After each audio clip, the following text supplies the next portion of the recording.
There it is. Welcome everybody again to another episode of the Straub Sports Show. Big bro Ken, little bro Drew, how we doing? Dude, I'm doing good. It is hot outside today, so I'm actually thankful that I'm indoors because good Lord.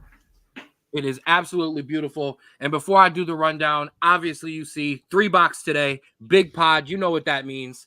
Straub Sports Show, footy special, Euro 2024, Copa America 2024. As you know, we force the footy on you on every episode.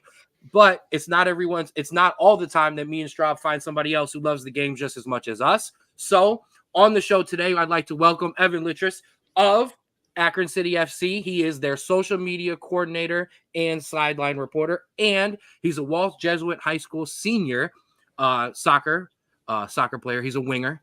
He plays the footy. He's going to his senior year, so I'm not going to bug him too much about NIL, where he's going to go, if we could sponsor him. We're not going to go into any of that. We'll talk about that stuff behind the scenes. Evan, thank you so much for joining the show. We really appreciate it. Yeah, thanks for having me. I'm ready to talk some soccer. Big weekend ahead of us for Copa, Euros, so glad to narrow it down here. Absolutely, and we appreciate you. First things first, we appreciate you rocking with us on the Straub Sports Show here on the 216 Sports Network. Mom's in already. Mom, we appreciate you. The 216 Sports Network, that's where you can find us. You can like and follow us on Facebook. You can like and subscribe on YouTube to find us and the rest of the lineup. Oh, wrong graphic. There it is. 4th and 15 with Mel and Smooth, the Jay Rich Show, the Ruler's Minute with Rico McGee. Outside Interference was just dropped a new episode on Sunday. Rico's dropped episodes throughout the week. And, of course, the Straub Sports Show. Straub Sports Show. You can find us all over the place. You can find us on TikTok at the SBSS. You can find us on Twitter, X at Straub Sports. And you can find us on Instagram, Straub Sports Show. Also, you can always find us on Spotify. We can go all the way back to the beginning and find our first episode, which is a United States men's national team only episode where we talked about some friendlies. And you can go back and watch our episodes of Crunch Time and all the episodes that you have missed. Also, a big shout out KZ Productions for letting us post into their Facebook and YouTube page as well. Make sure you follow them on their platforms. It helps everybody out. Now let's get to our friends of the show. Shout out to my guy Austin Fink at Create Your Own Wave Apparel for rocking with us always. Check on them on Instagram. Create Your Own Wave 2021. And you can find the merch at cywapparel.myshopify.com. Get it together, Ken. Don't ride the wave. Create your own wave. And lastly, my new favorite one, I'm not going to lie. Not that I don't love Austin. We talked today about some shirts that he's making up for us. But I want to give a shout out to our new friend, and that's Old Time Candy. For all your retro candy needs from the 20s, 30s, 40s, 50s, 60s, 70s, 80s, and 90s. There's your gift box. That's what you get. Mine's been opened. I've been digging in it. It's a beautiful thing. Check them out. You can buy in bulk. You can get some of their retro toys, stuff like that. Oldtimecandy.com. And remember, if you use the promo code SBSS, you can get 15% off your order. I'm ordering a box today. So come on and join us with that as well. Whew. All right, boys. It's time to get knee deep. It's time to absolutely go to work. All right, Copa. We're starting with the Euros. Copa America and Euro 2024, both international tournaments kick off. Euros kicks off tomorrow. Copa America kicks off next Thursday. Beautiful. Now, for you rocking with us who don't know what you're talking about and you're listening to us learning some stuff, Copa and Euro are the second and third biggest tournaments in the entire world behind the World Cup. I say second and third because a lot of people consider the Euro second, right, boys? And Copa third behind it. Although Messi would have something to say about that. Now, if you are rocking with us, like I said, and you know these rules, I'm sorry, but if you don't, Drew, explain how the Euros works in terms of group stages and knockout. Yes, so here I'll throw up the little thing here as a preview. You got 6 groups here, 4 teams each, all of European-based teams. The top 2 from each group advance after playing each team once, and then it turns into an elimination stage where teams from inner groups will play each other. First of Group A will play second of Group B, and so on and so forth down the line. And that will go until, obviously, we have 2 left, and you'll be crowned your European champion. Beautiful. Now, in Euros, This only applies for the Euros, doesn't apply for Copa. There is a group of teams that will basically be the best of the third place teams. A couple of those teams will also get a slot into the knockout stage as well. Also, while you are here, give a big shout out to Mel. Send us stars on Facebook if you have them, if you want to, if you would like to. They help us out and we would appreciate them. All right, boys, let's get right into it. Group A for the Euros. As you see those 4 teams up there, Germany, Scotland, Hungary, and Switzerland. We're going to kind of, as we do this, we're going to go team by team.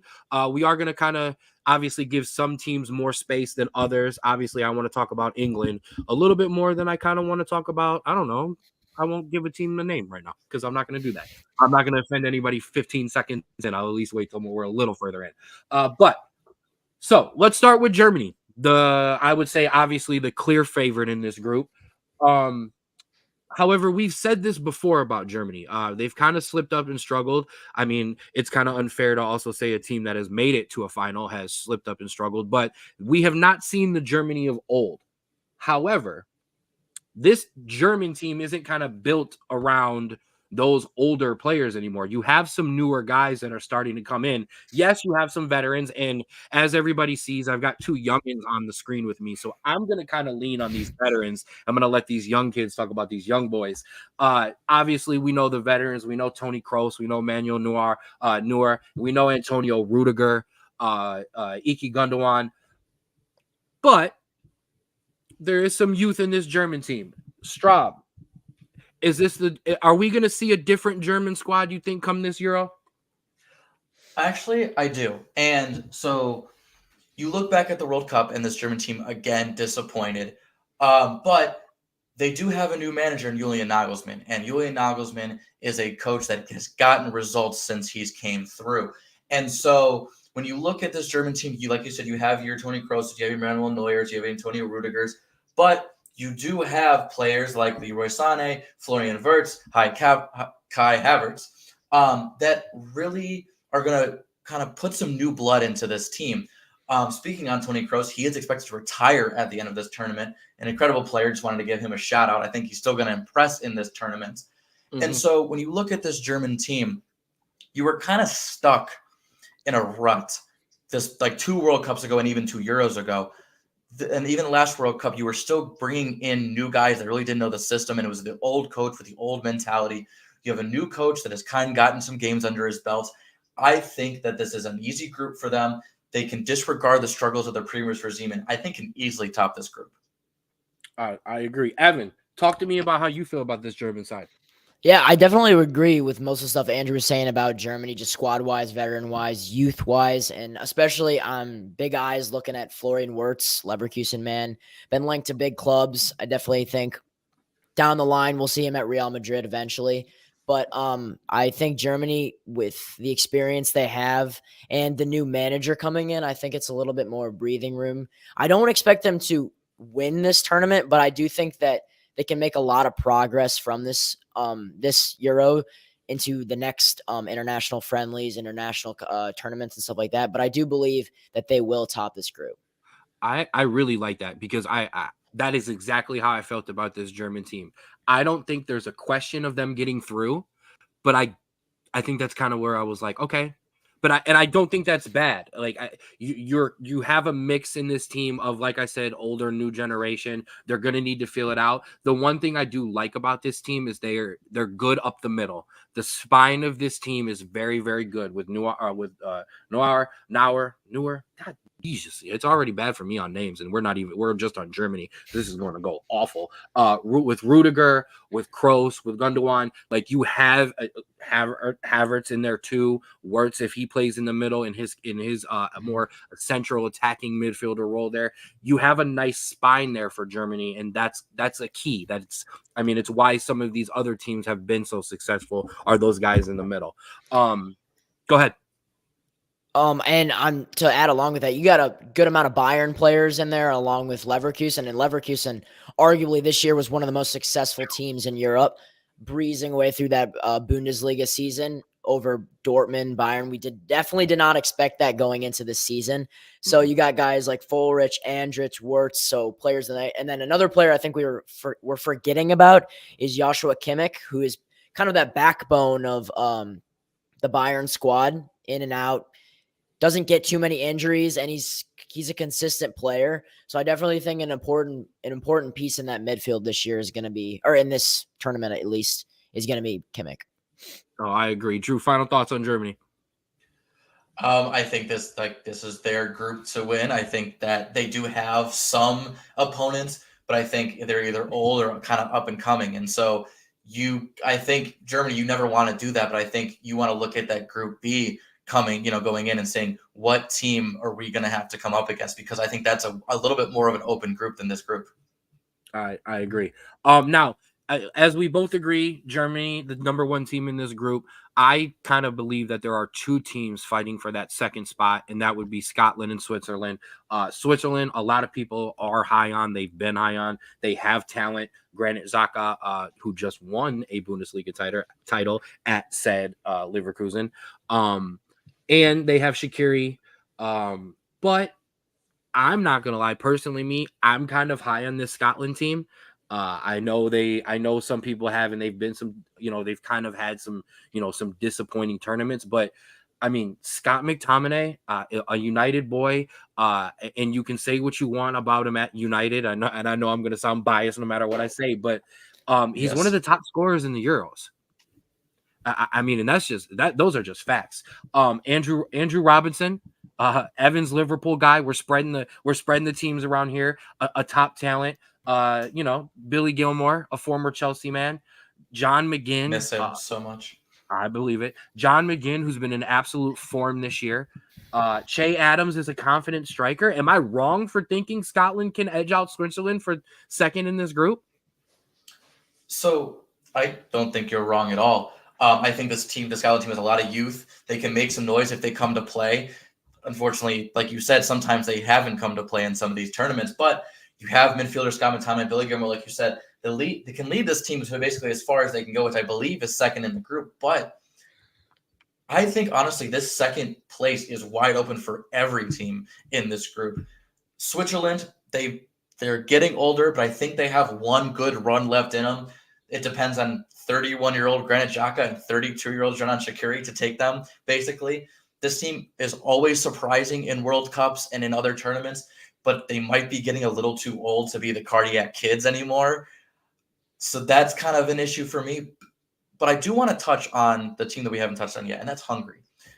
They've only lost once in their last 12 games. They're the most informed team in their group heading into this tournament, and a team that really depends on its shape and its discipline.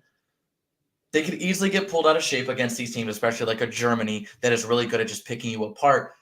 But depending on how just disciplined and how ready they are to come in and take on those other two teams, it is very possible that you can see this Hungary team surprise and get second place, depending on how Scotland and Switzerland come to play. Yes, definitely. The only thing about I'd say Scotland wise is recently I think Andy Robertson got a knock in training, and defensively wise he's definitely their best asset going forward in the back. So I definitely think they can make a little bit of noise in this group. And then in terms of Hungary, honestly they have really nothing to lose. You have a 20-year-old, 21-year-old Liverpool guy, Szoboszlai, captaining your team. So really, to be honest, I don't really think there's too much you have to lose, and you kind of go into this tournament expecting, anything going forward, I guess, for results. And then Switzerland, I do think they have a little bit of age-wise to be a little bit concerned about, but defensively wise, they're pretty solid with Akanji from City in the back, and then a guy from Newcastle who's experienced a little bit of injuries this year, and who wasn't in greatest form, I guess, team-wise, was Fabian Schär, he's delivered on the international level so far in his years of playing, but I definitely think defensively they're pretty solid.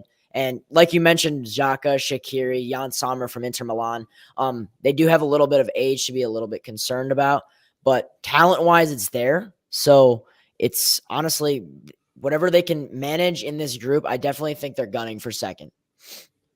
Listen, I agree. That is my issue. Everybody touched on it for Switzerland. I guess I'm going to touch on veterans, and I think veteran presence, especially in these international tournaments, is huge. It's key. But I also think at some point it does run its course.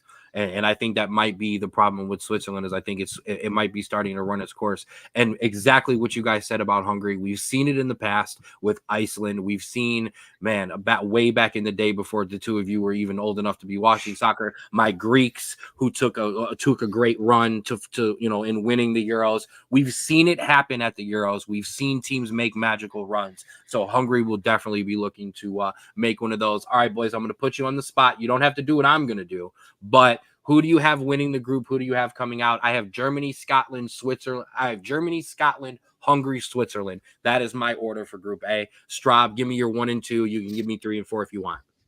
No, actually, I completely agree with you on that. I think Scotland edge out Hungary to take that second spot. I think Hungary makes some noise. I think they get a win over Switzerland, but I think they just can't overcome Scotland and Germany. And then I have Switzerland kind of bowing out, kind of saying this was our final good golden generation in this moment. And I think that's kind of how this tournament or how this group ends. Yeah, we're pretty much all in agreement for Germany. I'd say taking the number 1 spot, but I'm taking Switzerland on that second spot with Scotland third, and then Hungary. I just think Switzerland and the international level is, they come to play quarterfinal wise. They do solid in their group stage. They did beat France last Euro in penalties, which was a shocker completely.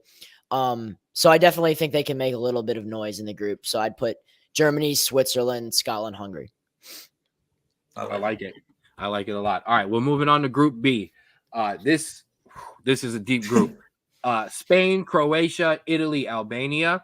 So we're going to give everybody a little behind the scenes. Obviously, you're talking to 3 Americans, me and Drew in our United States men's national jerseys. So all 3 of us pull for the U.S. However, we all have our heritages. All right, we all have our other teams. So this group actually features 2 of us, my Italians and Evan's Croatians. So we're going to have a little bit of personal perspective on this. But this is a damn good group. Let's get that out of the way first.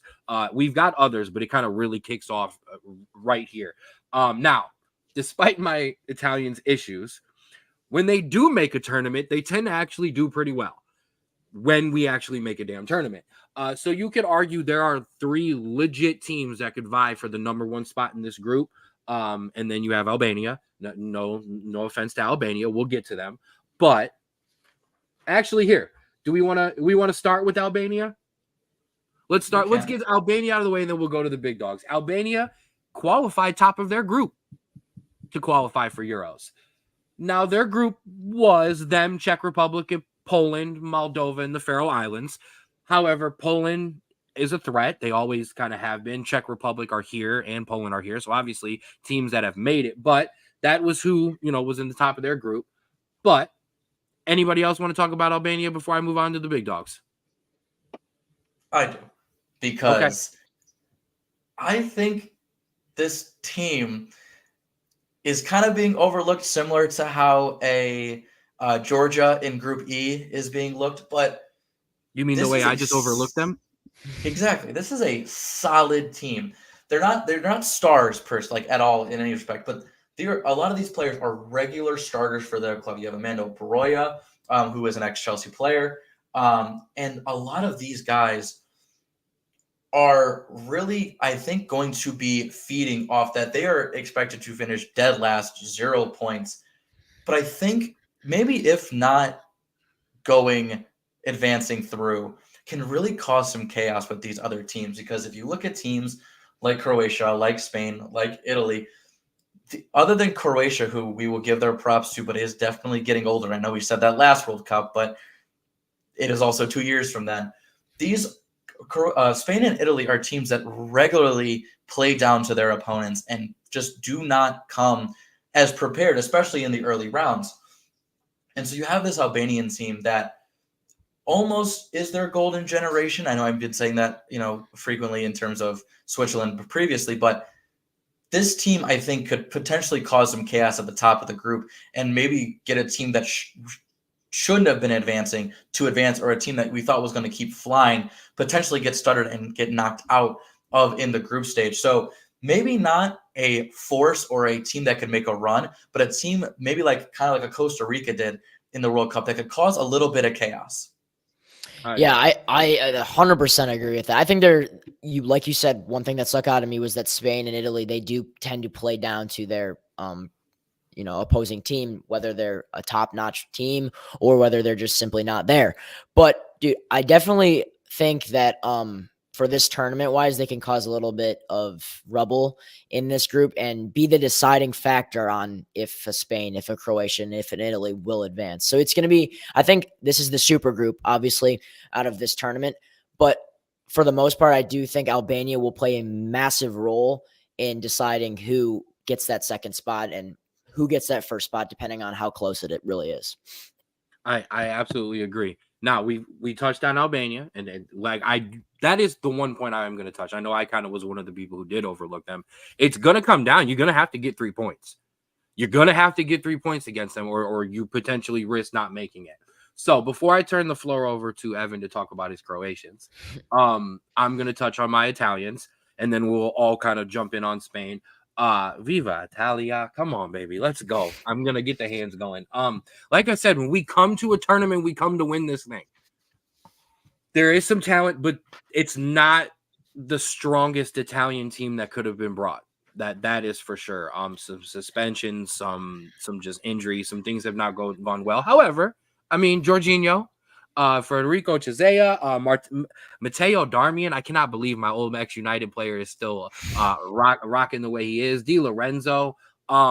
They're going to play exactly the way Italians play, and that's they're going to drop back. They're going to play possession-based counterattack football and possession and quick counters, and they're going to lock into their block, and they're going to hope to counter you.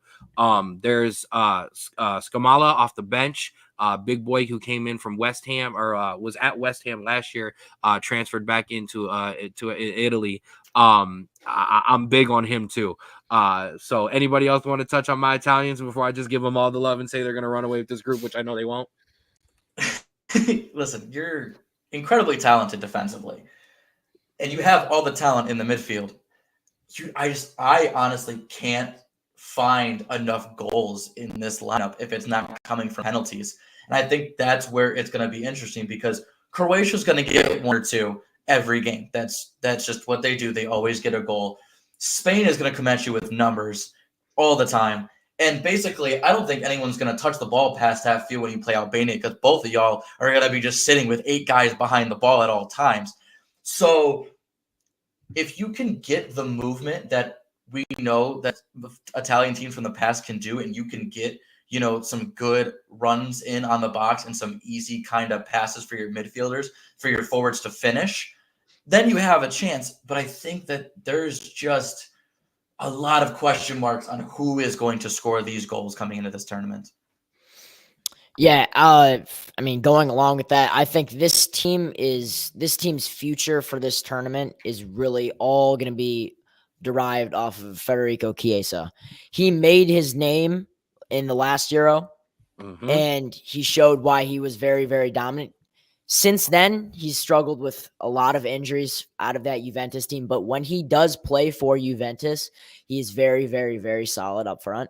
So I think goal scoring wise, if he's not performing, I don't see Italy advancing in this group. But then, like Ken mentioned earlier, Scamacca from Atalanta. Not Scamalla. Yeah, thanks. Scamacca from Atalanta, he had a great performance in the Europa League against Liverpool, sadly. But just to point that one out. But yes, I definitely think they goal won scoring. It, so yeah. I mean, give him some credit. Give him some credit. But I definitely think Chiesa is going to be this figure for this team that's going to help them either win or potentially just not have them make it out of the group. And I see. I knew I was waiting for it. I knew Mama would show up eventually. A guy off the bench, Nicolo Figoli, a very young, talented kid. Somebody who will, I think, be able to kind of start to assert himself on the international level a little bit in this tournament, the same way Chiesa did in the last one. All right, Evan. You have the floor. Let's talk about Croatia. It's time to talk about my Croatia. So recently, historically wise, the past 3 to 4 international tournaments, Croatia's been dominant in all, if not the runner-up, or if not the Final Four, especially in this latest World Cup, making it third, losing to France in that semifinal game, which was a very, very good game. But Croatians, you can argue all you want about the youth, the age on them, how old they are. Luka Modric's the backbone of this team, but they somehow find a way to perform in every single international tournament, and especially coming off a very, very good win against if not one of the best teams on paper in this tournament, Portugal. So it was a good result there to prepare them. But I just think experience-wise, I don't think a little bit of age can hurt them in this tournament, especially with a lot of young guys and a very, very good front line with no other. You're never going to get a better midfielder serving the ball and to score goals than either Luka Modric or you could argue Kevin De Bruyne there. But I definitely think Croatia can prove once again and get to where they want to be. Straub, go ahead.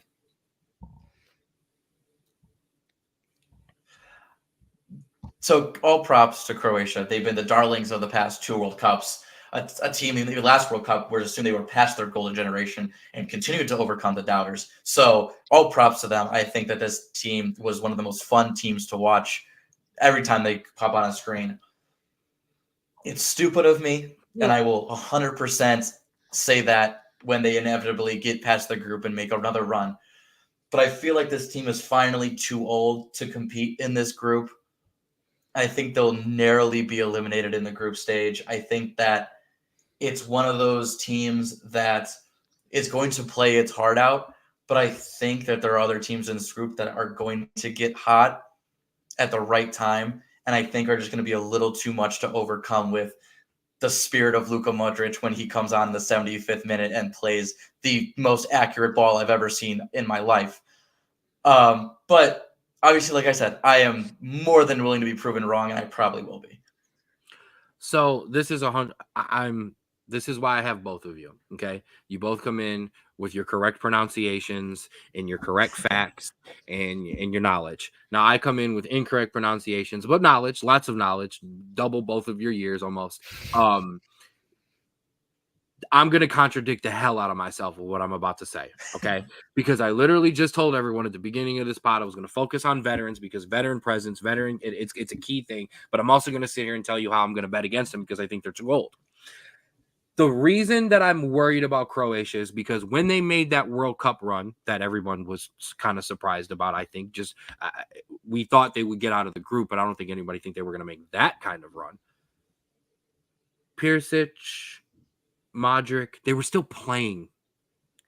I mean, Modric is a glorified sixth man in terms of, if you want to use a basketball reference, an American sport reference, he comes on 60th minute and listen, when he comes on, he's an absolute game changer. Like you said, I don't think there's anybody in the game right now playing in a better ball than, and you know what, I'd argue Kevin De Bruyne, like on the move, maybe Kevin De Bruyne, but just from when that ball slows down, nobody's moving it better than Luka Modric.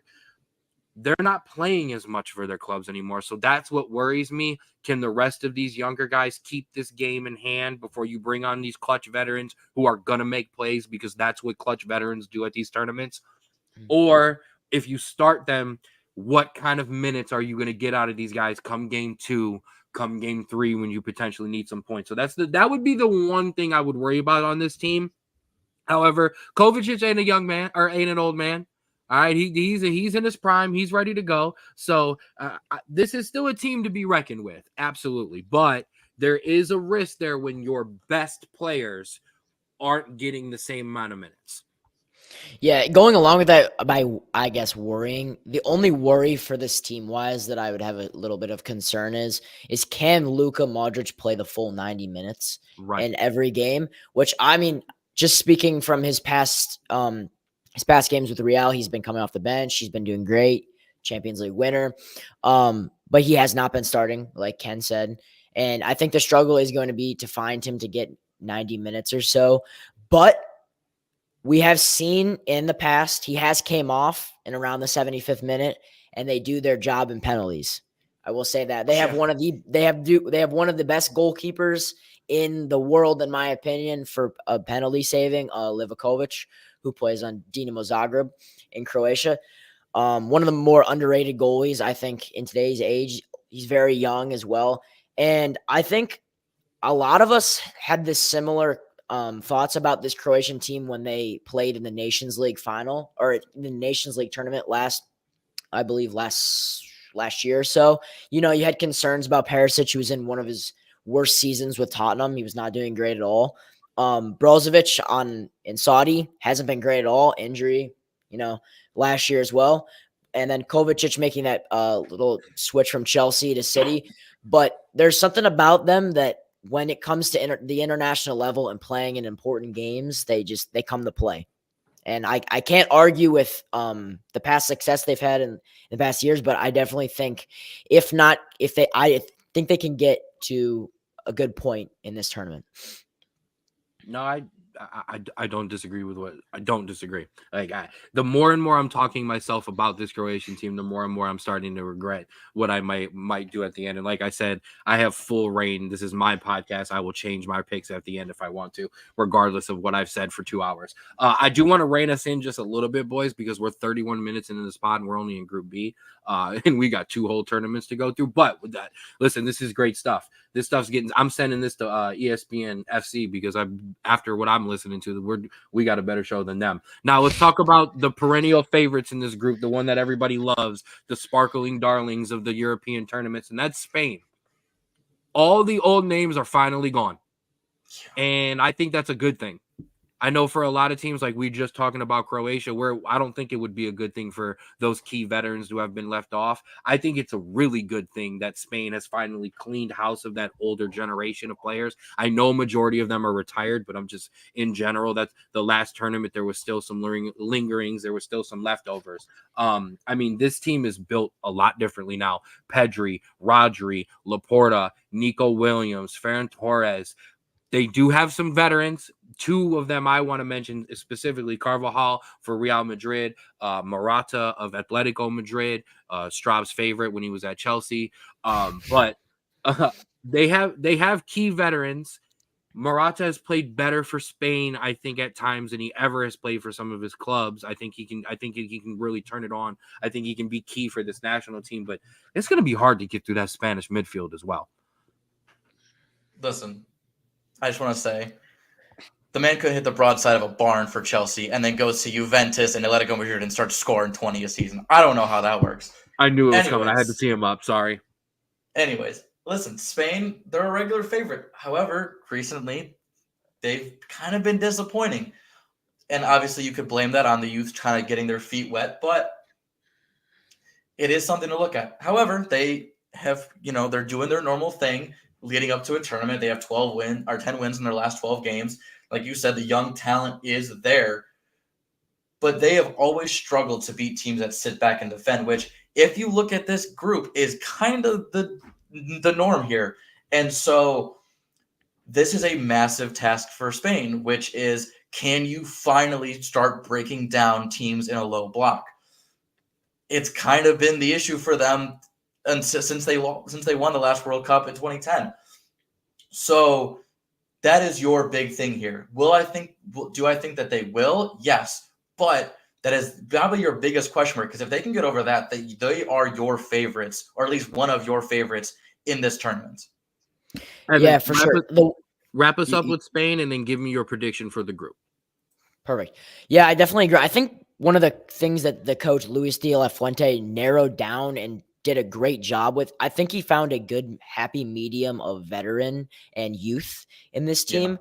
Yeah. I kind of think roster wise, they scrapped some players that didn't have a great pass with the program in general, but I think they got a lot of new guys on the rise, like Grimaldo, Lamine Yamal, players like that. And then you got your veterans like Laporte playing in Saudi, or like a Dani Olmo from RB Leipzig, who's, been in good form on a struggling team so far this season a little bit. But definitely looking at this squad, it's Pedri in the midfield that you're going to need to revolve a lot of. Rodri from City, who's arguably one of the best center defensive midfielders in the world. 100%. But look at the group. It's a heavy defensive team, and if Spain has a problem up top, I can definitely see them not going through.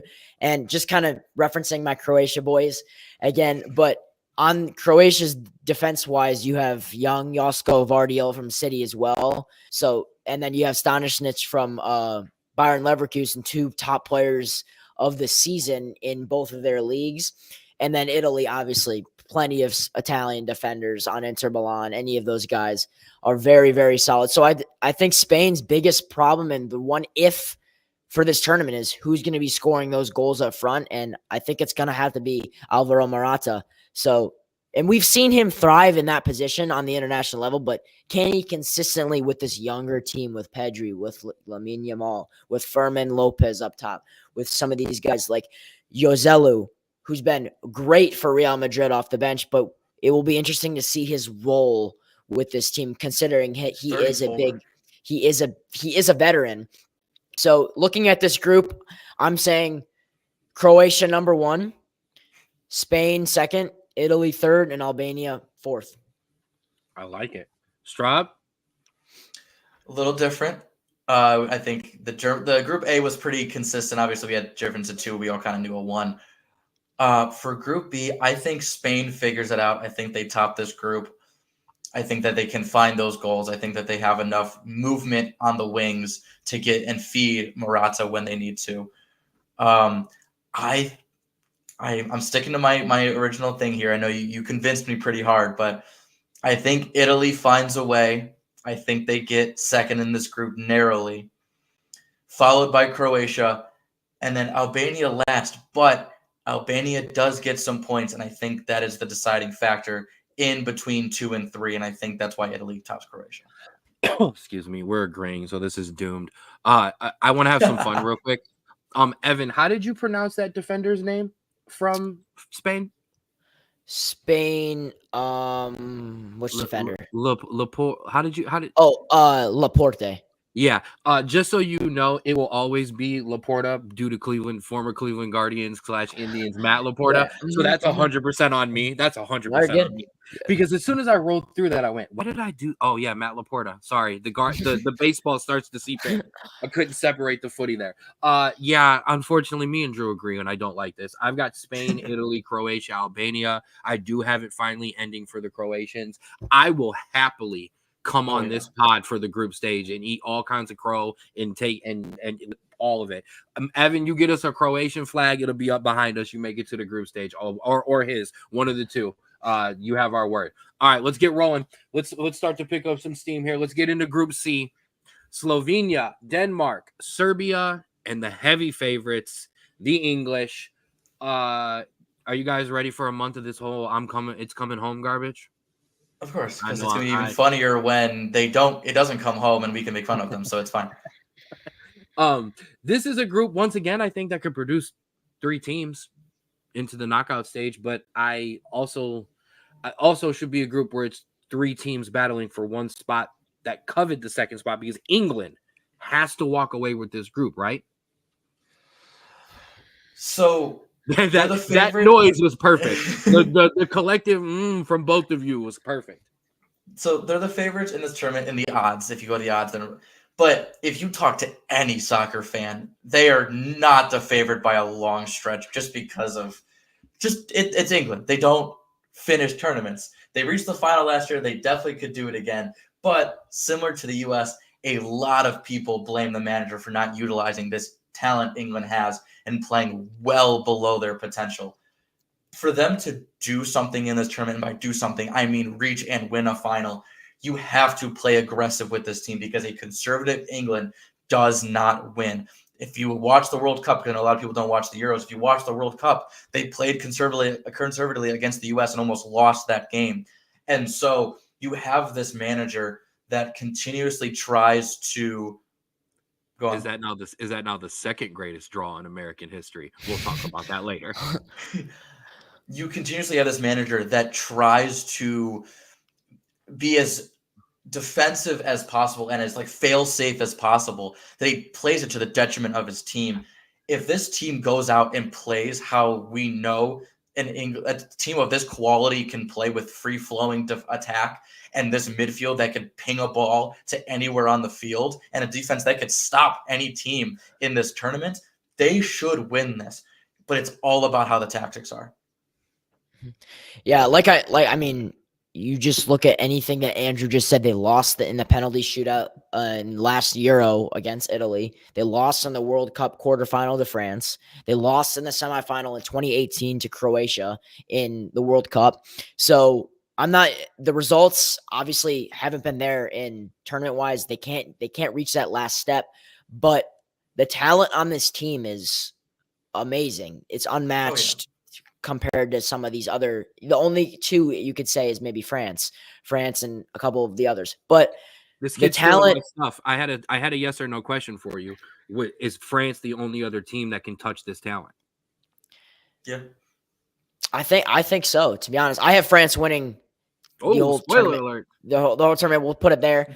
Yeah. But I do have England being the runner up in this kind of where they should be, where they always have sat for the past 4 to 5 years. Yeah. But I do think that this is Gareth Southgate's last hope. If he does not, he made this publicly a couple of days ago, I believe, but he did come out and say if he does not win this tournament, he's most likely going to retire or will be gone, thinking about a different opportunity. But I mean, it's also kind of not fair. They're gonna fire him if they don't win the Euros. Mm-hmm. So get ahead of it, which is great PR. Get ahead of it. I'll retire if we don't win the Euros. So technically, you can't fire me if I quit. Mm-hmm. Well, and then just looking at Southgate's the managerial ways of how he coaches, how he picks a squad, to me, it looks very constricting to some of these players. I think some of these players come from their club team where they have free range to be the man, score the goals, play their part, do what they're there for. You look at an Eberechi Eze from Crystal Palace. Yeah, he's the man on their team, but did they produce a good amount of they were a very, very mid team. Each of these players are drawn from these teams because they are the man. And I think Gareth Southgate takes a little bit of the excitement out of some of these players and tries to make it his own little scheme. And I'm specifically looking at Phil Foden in this case, who is one of the best players in the world right now. And I think being a constricting manager, making him play his role, do what he wants to, having the coach do what he wants, while Phil Foden honestly has the best coach in soccer right now with Pep Guardiola. But I think Phil Foden thrives doing his own thing and I honestly making other players look good with himself, looking good, scoring, assisting, other than that. But I definitely think not having or having a young team like he definitely built, I think they can use it to advantage, but with Southgate, I don't believe it's going to happen. So I always like to give our audience kind of like an American sports analogy. One of the biggest things I've said about the Guardians is when Tristan McKenzie is the true ace that everyone believes he can be, and he is, and he pitches like that, the Cleveland Guardians are legit World Series contenders. Phil Foden's kind of been a young, off the bench guy for England because of the hierarchy and who was there around him. England can win a World Cup, a European Championship, if Phil Foden is in your lineup and have pieces built around him. You know, as much as Erling Haaland gets all the credit at Manchester City, Phil Foden is the reason they won the title this year, not Erling Haaland. I mean, if you're looking at it from that perspective too, De Bruyne was injured for half the season. Yes. If Phil Foden does not step up, City does not win that championship. Arsenal, or even Liverpool could be a completely different season if Phil Foden doesn't step up there. Or United. No. All right. No, absolutely not. But no, I agree with you. And that's the thing. And now what Foden has is he's got what he doesn't have at City, and I give Erling Haaland all the credit in the world for talent, but his team didn't make it here, or his nation didn't make it here. He has someone up top in Harry Kane who's more than capable and it shows up in these big tournaments. I know he's had his issue in moments in big tournaments, but he does show up and he produces. he now has somebody in Phil Foden who can take the pressure off of Harry Kane a little bit too. And now when Phil Foden turns around, he still has more than capableness behind him. I know he has Rodri at City, but you could argue what he has behind him in Declan Rice and Jude Bellingham is an unstoppable kind of defensive holding midfield, attacking midfield combination that Phil's going to be able to run around and do what he wants. And that's dangerous for everybody because then you get Saka outside, out wide going. Eventually, Kobe Mano will come into that midfield and dominate because he's the greatest future star of all time. I got to get my stuff in now, guys. I'm sorry. But I'm scared of this England team a little bit because if, like we said, if Manchester City Foden shows up with Jude and Declan Rice playing the way that they have played this year, that England team is finally, it has the thing that it was always missing, and that's a spine. And that's a real backbone. But what your issue is, and I think Evan touched on this perfectly, is if there was a team that you could compare this England squad to a club team, it's Manchester City. They have everything, all the pieces. But Manchester City doesn't win 5 titles in a Champions League if you don't have Pep Guardiola and that mind and that allowance there to make some of their players free, but some of their players very rigid and kind of pulling those strings.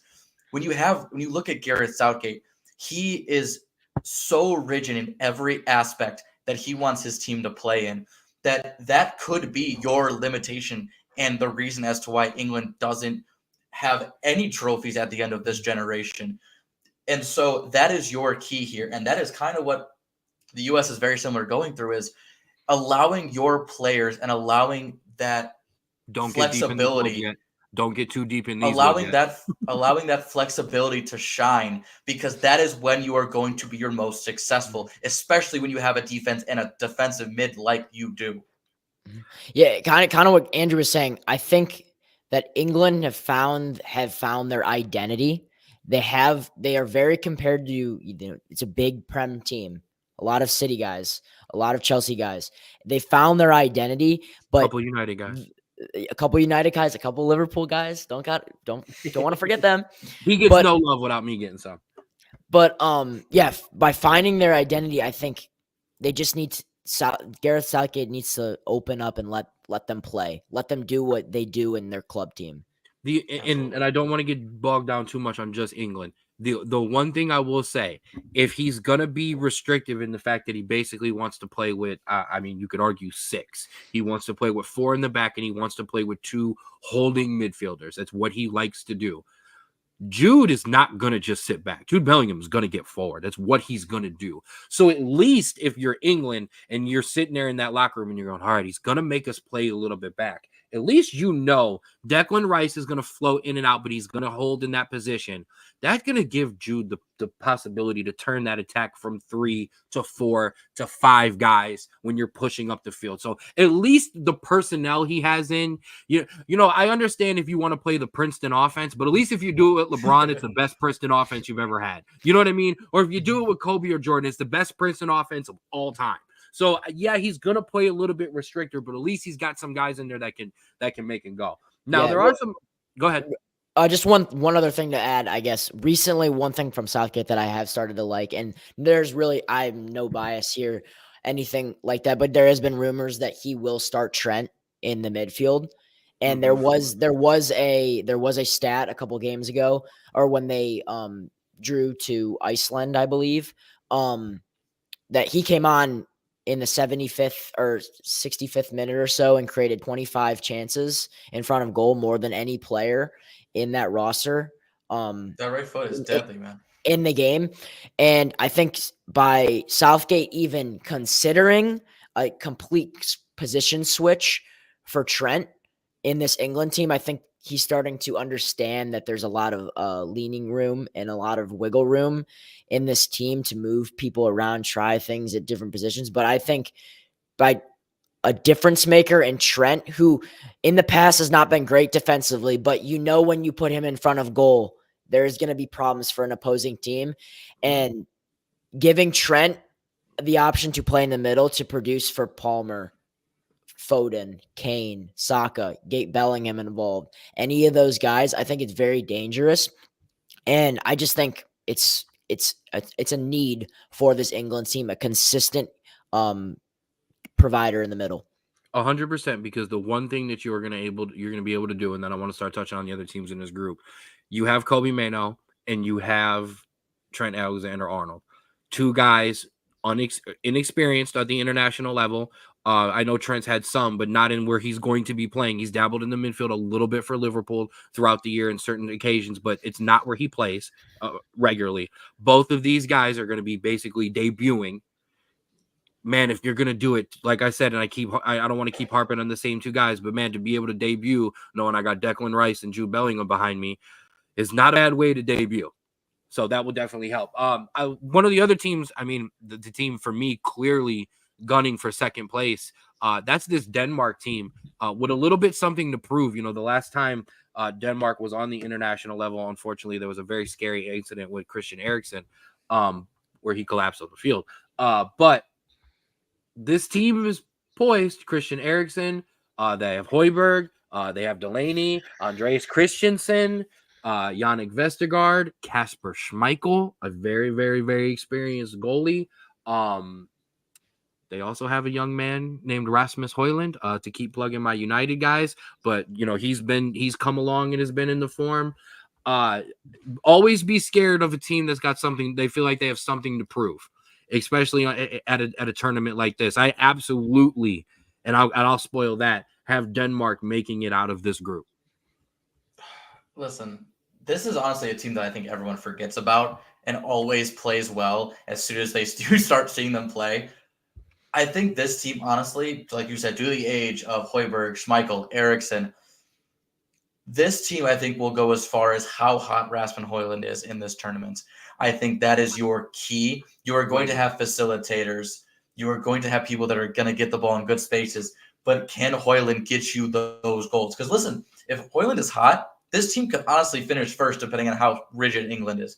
But you know what? If he goes ice cold this tournament, they could honestly not even make the elimination round in this tournament. So this is a very volatile team, especially with teams like Serbia that have really good strikers and Slovenia that have Jan Oblak, one of the best keepers, you know, in the nation right now, or in the world right now.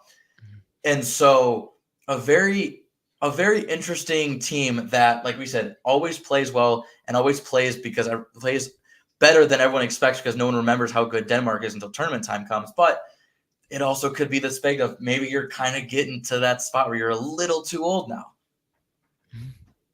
Yeah, 100% agree. I think goal scoring wise on this team is all going to be based through Rasmus Højlund. Just going forward, especially with Eriksen, you know, you're not going to get there's a lot of better players, but Eriksen is one of those few players in the midfield that constantly can deliver a through ball to Højlund. And we've seen his speed with United in the peak at the end of his season. But yeah, he was playing very, very good for Man U at the end of the season. I just think he's going to be the main factor of this Denmark team going forward if they're going to make it out of this group. And the one thing that he's been a little bit ticked off about the way the minutes kind of worked at United and his lack of playing time. And like I said, beware of guys with something to prove. And Rasmus Højlund's in pretty good form as well. Now there are two other teams in this group. Slovenia. I mean Jan Oblak. That's what I got. That's my notes. And that's all they got too. I mean, basically, if a hot goalie can only take you so far, but however, the way these teams kind of have penalties, the way things show up, if they were to get out and they were to make it, that is not a team I want to go to penalties with. No. Now, Serbia, I think for me is one of our first real sleepers of the tournament. It's the opposite of Slovenia because it's all attack and no defense there. Absolutely. I mean, you're talking about Alexander Mitrovic, who was absolutely on fire before he made his move to the Saudi League. Dusan Tadic, I'm gonna butcher this. Sergey Milovic Savic. You know, they've got talent. It's close enough. They've got talent. Serbia is going to give Denmark every bit of run for the money for the second place. And I think this, like I said, is a group that can produce 3. Now, like I said, that's my order. I've got England, Denmark, Serbia, Slovenia. I think this group could get 3. Touch on the other 2 teams and give me your order, boys. So just in talks of Serbia, so I obviously am a Croatian family, fan. Serbia's compared to Croatia a lot, and I know just in talks with my grandpa and I, Serbia's got the talent, but the difference between them and Croatia is once they face adversity, they cannot overcome adversity. They have so much talent on this squad, but as soon as adversity hits, they panic, and it ultimately gets them no results. And that's just in recent history wise with this squad, with Mitrovic, Milinkovic, Savic, with Felipe Costa, left back from Juventus. Guys like that, they're very, very talented, but you have these players in the team, they start bickering with each other. They start fighting with each other on field. It gets very, very chippy. And as they're compared to Croatia in just from what I've seen, Croatia is very organized. They know how to respond. Serbia lacks that very, very much. And in terms of what we were talking about, Slovenia, Jan Oblak in goal, you don't get much better than him. So penalty shootout wise, Slovenia, I would very, very much be confident in them, getting the W there. But for standings wise, definitely I'm going to put England 1, Denmark 2, Serbia 3, and finish it off with Slovenia at 4. Yeah, no, I absolutely agree with that. I hear the Serbia-Croatia remarks too, and I honestly don't understand it just because how Serbia is very offensive, but then they give up so much at the back, where Croatia is very much the opposite, where they'll get 1 to 2 goals. They're not going to score like 4 or 5, but they never concede as much as Serbia does. So I don't get that. And then I just kind of going along with your point, one thing you notice, Croatia tends to get scored on first, normally in most games. And just kind of responding to the thing I said, for the most part, they can overcome that. They get past that. They score 2 goals. Serbia cannot at all. No. They are normally the team that scores first, all on top for them, and then they face a goal or 2 and everything goes downhill from them. And we've seen that in recent tournaments, especially the World Cup and the past Euro. They haven't performed like everyone has generally thought they would be. So that's ultimately why I think they're placing them at 3rd. All right, let's roll into Group D. Poland, the Netherlands, Austria, and France. Some kind of major injury news has kind of put a damper on this group, honestly. I mean, it's big for Austria, but I mean, honestly, it's bigger for France, who kind of just have an easier path. The Netherlands will be out midfield maestro Frankie de Jong, as he will miss the tournament with an injury. And then Poland's Robert Lewandowski is out for at least the first game. I have not been in touch with it. I haven't been all over to see if there's been any updates in terms of where he will be at there, but he's dealing with a torn muscle in his bicep. I mean, so that's going to really put a damper on both of these teams' chances. But as we, I'm going to throw this to you guys as we'll run through this. We'll kind of quicken this up. We won't go back and forth as much. I'll kind of let you guys roll with each team. We'll kind of speed it up so we can kind of get through, because we're already hitting an hour and we got to talk a lot about the United States men's national team too. France, I'm going to start with them real quick. I mean, we all know where it starts, and that's one of the best players, if not one of the best player in the world, Kylian Mbappe, ready to kind of claim that throne. A disappointing Euros last time. Obviously, they did win a World Cup, but obviously they did not win the last World Cup, but they made it to 2 finals in a row.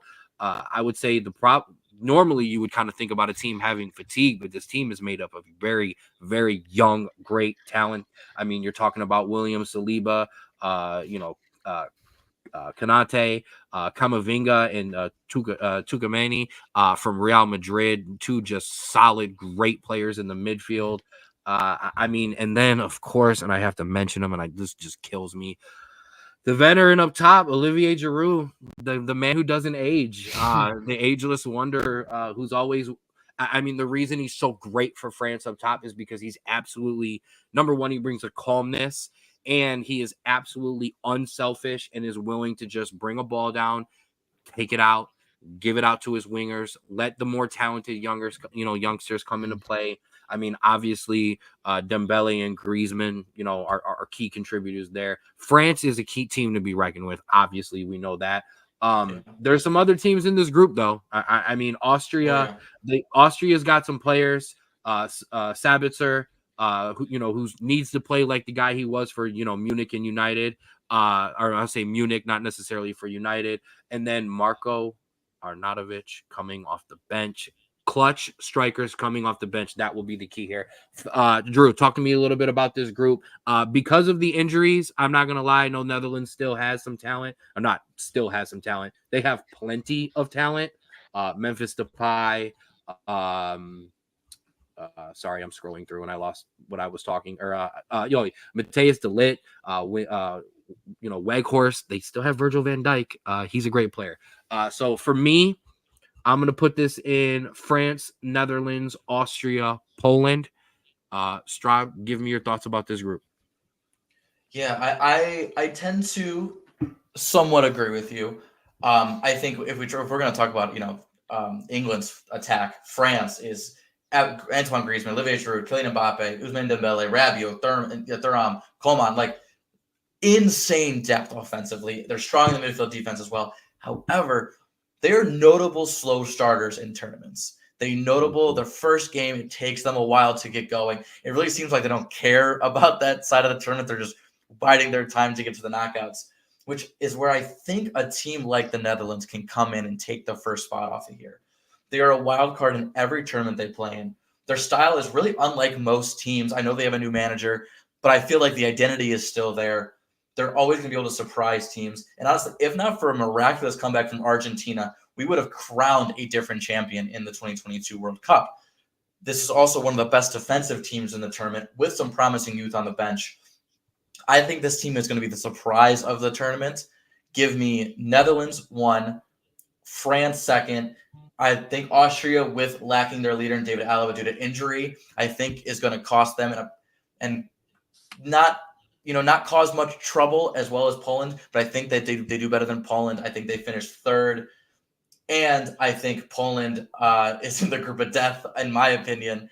And without, Lewandowski to start it off and way past their golden age, as they couldn't get it together then, I don't see them getting it together now. I think they finished last in this tournament. I am actually 100% with all those. Everything that you just said was kind of exactly what I was going to be talking about. But one thing that really stuck out to me that Ken said about France is that front line is very, very, it's very talented, but Olivier Giroud plays a massive, massive role in that front fleet. I mean, you look at club season wise, Christian Pulisic does not score 14 goals for AC Milan if Olivier Giroud is not on the field. He makes other people bet. He makes others look better with himself also, scoring goals in the big moments. And one player that I think got a lot of talk about in the, past, but who's still very, very good is Antoine Griezmann. I think on the club level for Atletico Madrid, he's up and down, a little bit inconsistent, but for France, he is very, very, very solid. And you just look around this whole team, it's probably the best team on paper, very, very young. And that's one thing that worries me a little bit, aside from the front three with Giroud and Griezmann, who are a little bit older. There's not a big age in the midfield besides maybe Conte, who's, still got it. Especially like that Chelsea lad. Miss him so much.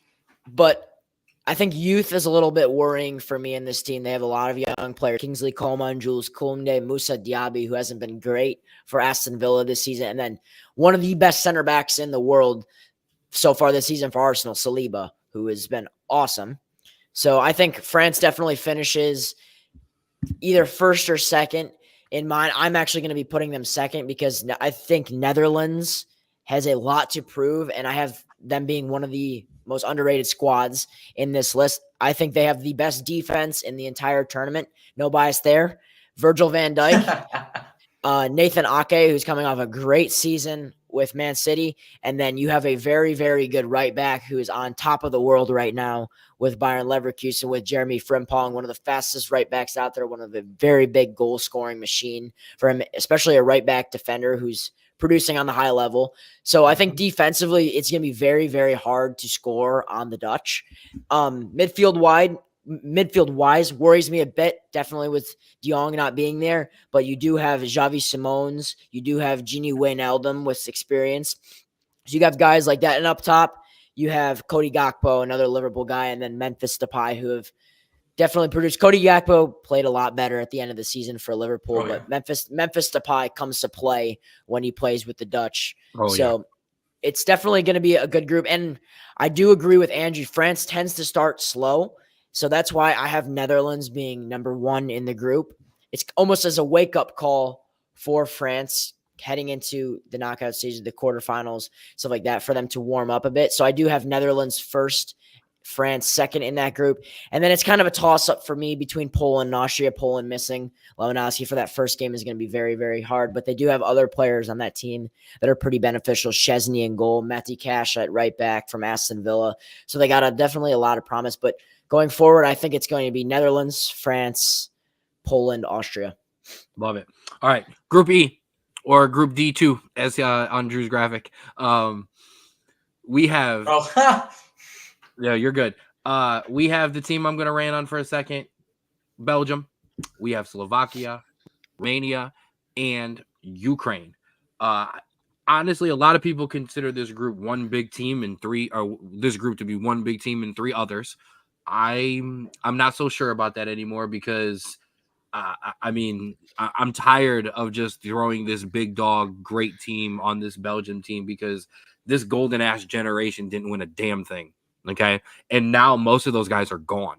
Romelu Lukaku, Kevin De Bruyne, Jan Vertonghen, Yuri Talisman, they're there. But are you going to win something?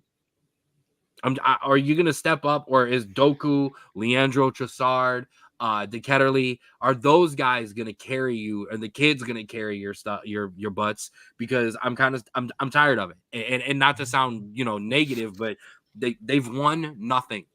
And every tournament, Belgium is crowned. And I'm actually kind of glad that they've almost kind of gone under the radar a little bit. Not in my eyes, because I had the laser beams out for them. But I'm just, in terms of Belgium, I'm a little tired of it. Actually win something. And honestly, with some of this youth that they had in, Doku at City, who had an amazing year, Leandro Trossard at Arsenal, who had an amazing year, I think there actually is a chance there. Slovakia, it kind of starts and ends with Martin Dubravka. They're going to need big saves out of them. This team needs to play as though the Slovakian team needs to play as the collective that they were, that allowed them to finish behind only Portugal in their group. By the way, Portugal went undefeated in their group, so they didn't really have a choice. But Romania, Romania, the Tricolori, as they are known. I had to Wikipedia that. I was looking for a nickname. They finished top of their group ahead of Switzerland, who a lot of people have picked to come out of their group. Dennis Mann from Roma is going to have to be a big-time guy for them. And Ukraine, a sentimental favorite, depending on, honestly, we don't do geopolitics on the Straub Bro Sports Show, but a sentimental favorite depending on where you live in the world. At the same time, this Ukrainian team has some talent. They're led by their Manchester City treble winner, now Arsenal wingback Alexander Zinchenko, Chelsea winger, however you say his first name, Mudryk. But the thing Mikhailo. Oh, Michaela. Yeah, my bad. Dude, I'm done. I got so many names, and wait till we get to Georgia. If you think I'm my God. If you think I'm even giving that a shot, you got me out of this world. People aren't going to think I know what I'm talking about because I can't pronounce anybody's names. But for me, honestly, the reason I'm going to spoiler alert, I have Ukraine coming out of this group in second, and the reason is the man off the bench, Andrei Yarmolenko.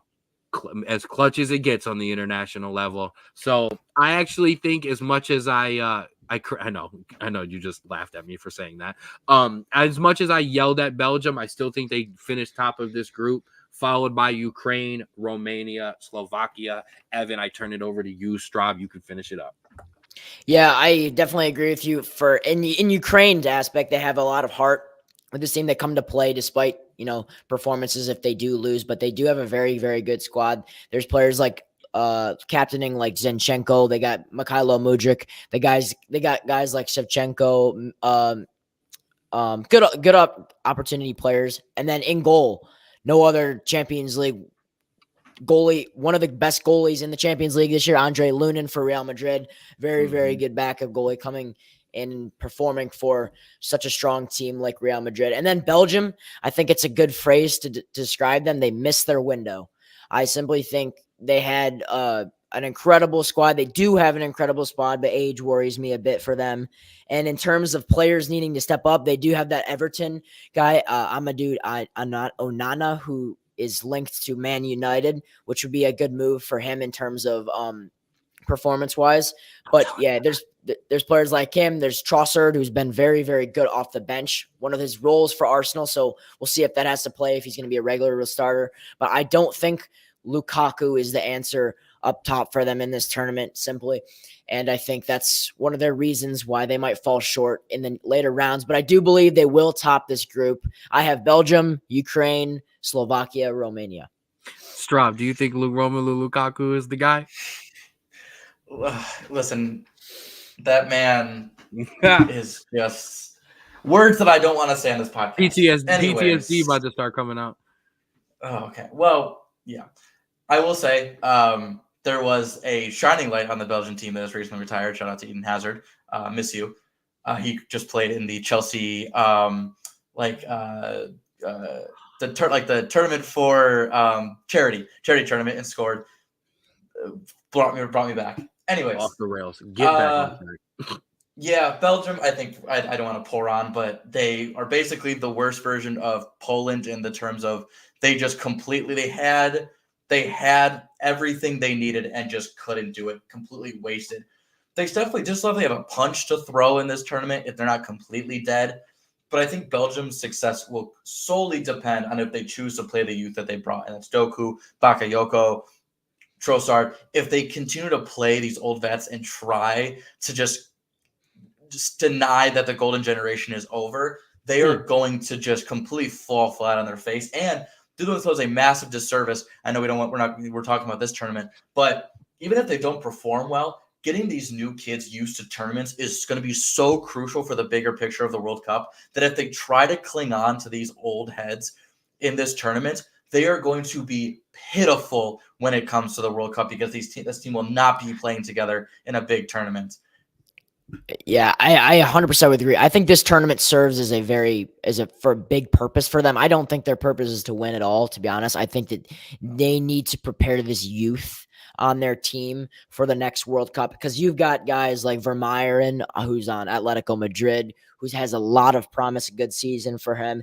And then you have Onana in the middle. And then you have your typical veterans to help you on the way. But Luis Openda, who plays on RB Leipzig, who's very good, looking probably for a move in the Prem here or there. But I think this European tournament is going to serve a big purpose on how good they can be in the next World Cup. Absolutely. I agree. And so you look at the other part of the group, I think Ukraine is the favorite to finish second, and I agree. They're really exciting. They have a lot of fun pieces, and their games are always decided late in the game, and it makes for some fun games. So that's the kind of a team you want to watch late in the game. I think they're going to finish second off to some crazy last-minute goal or something or other. Slovakia, funny enough, is very similar to Slovenia as they're going to be relying on their goalkeeper, Dubravka, to come up big in a group that second place is very achievable for them. But we don't think there he is. They make it just because the lack of quality the rest of the side. I think they finished third. And no, it took them over an hour, which I was impressed because last week it took them a lot. It took them a way longer for this to happen. But you're good. We got you, Straub. The one thing I do want to say for Belgium, and then I'm going to move on to Group F because I did hear you. We did get your prediction in. If Germany starts Lukaku and De Bruyne, they will barely make it out of the group and they will get bounced in the first round. If they use those guys as subs in the way that Real Madrid uses Luka Modric, then they have a chance to allow those guys to come on with a half hour and make an impact in terms of that. I think that would be the way to play if I was Belgium. Last but not least, Group F. I mean, you want to just shut it down? Because I could just take the rest of the pod and just talk about Cristiano Ronaldo, and I'll just get Let's rid of not. you guys. No. Let's not. So we're gonna start because I'm gonna end with Portugal. I'm gonna actually let you guys roll through, and then I'm gonna end on Portugal. Come back. We'll start with Georgia, a team that, like Straub said, is kind of underrated, not very looked at. I mean, let's get this out of the way first. Kavara, that's what I'm calling him. If either one of you want to take a stab at that pronunciation, by all means, have at it. An outstanding winger who plays for Napoli, who was destined to make a bigger move and then actually shocked everybody by re-signing up with Napoli.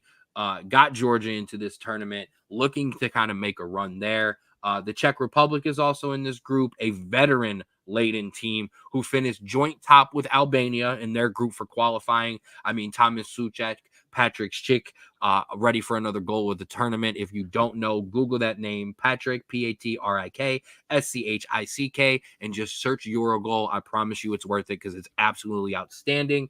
Then you have Turkey, who finished ahead of Croatia and Wales in their group to make it to Euro. Cenk Tosin off the bench. There's my veteran. Watch out for Turkey. And then, like I said, I will leave Portugal for you guys to talk about, and then I'm just going to absolutely just gush over them. So, Evan, talk to me about our final group.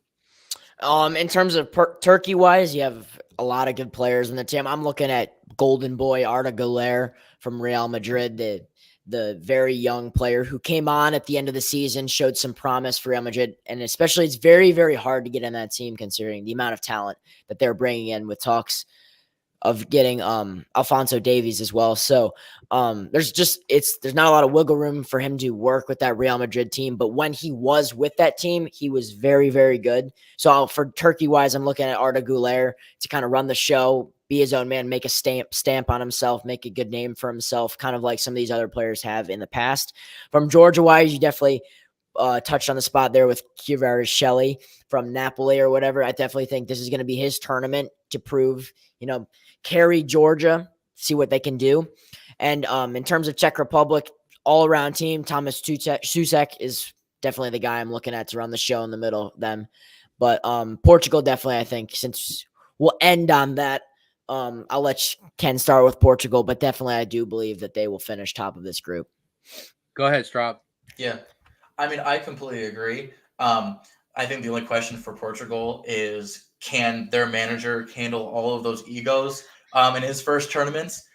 They've won all their qualifying games. They had a record of 36-2 in it. It was absolutely insane. They have a very great mix of young and old players. But yeah, can you handle that amount of just animosity if things don't go the right way all of a sudden, or someone's not getting enough touches or goals? But I'll leave that. Like I said, I think they finished. They finished first. Second, obviously, the mindset is Czech Republic, Czechia, but you have two teams in Turkey and Portugal, or Turkey and Georgia, that are very prime for an upset attempt. Turkey, obviously, a massive question mark coming in. They have a fairly new manager and a lot of young players, but a lot of talent and a lot of just a good core there. And if you're talking to Georgia, obviously the last team anyone would expect to advance. But if they can get some points against Turkey and Chechnya, going up against a Portuguese team that will probably already have advanced in their last game, it could be a game where Turkey and Chechnya knock themselves out, and Georgia is the one that stands alone because they did some good things in their first couple games. But I think in the end, Chechnya, I think obviously the team that has dropped off since the 2020s have started, but they can still hang around every once in a while, and they have a fairly decent group that they can get points as long as they're consistent. I think they finished second. I think Turkey, I think they finished third, and I think Georgia, story of the tournament, I think they make a goal or two that gets some people excited, but I think that they just don't have enough force behind them to really do anything. I think they finished last. Evan, did you have an order? Oh, yeah. So I had Portugal number 1, Turkey 2, and then Czech Republic 3, and then finish it off with Georgia. I'm gonna upset this whole thing. It's so I know Turkey and Czech Republic absolutely should fight for second, and there shouldn't be a choice. This should not be a thing. Every tournament, there's an underdog, there's a Cinderella, and there's a player who makes his name for himself. I think Kvara, I think he does that.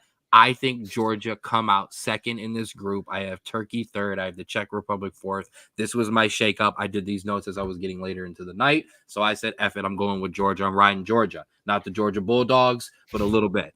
They need a little bit of that love. Spoiler alert, I have Portugal winning the whole thing. So that is who I have, and this is why. Yes, you have Cristiano Ronaldo, but you have Bruno Fernandes, you have Diego Dallo. I mean, how could I not? Come on, I had to get my United guys out first. But you have Pepe, you have João Cancelo, you have Polina, you have Rafael Leao, Diego Jota, you have Pedro Neto, Yao Felix, Mateo. And my bad, Jota, Neto, Felix, Mateus Nunez, Ruben Neves, and Yao Neves, all starters. Can't touch the starting 11 in this Portugal squad because it's that damn deep.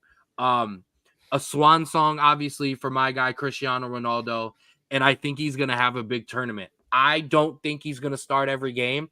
I think even Cristiano Ronaldo knows that. I think he has learned, and I think he knows the best thing for him to do is like Luka Modric, like Kevin De Bruyne, and like Romelu Lukaku, is come off the bench and be the most dominant off-the-bench player in this entire tournament.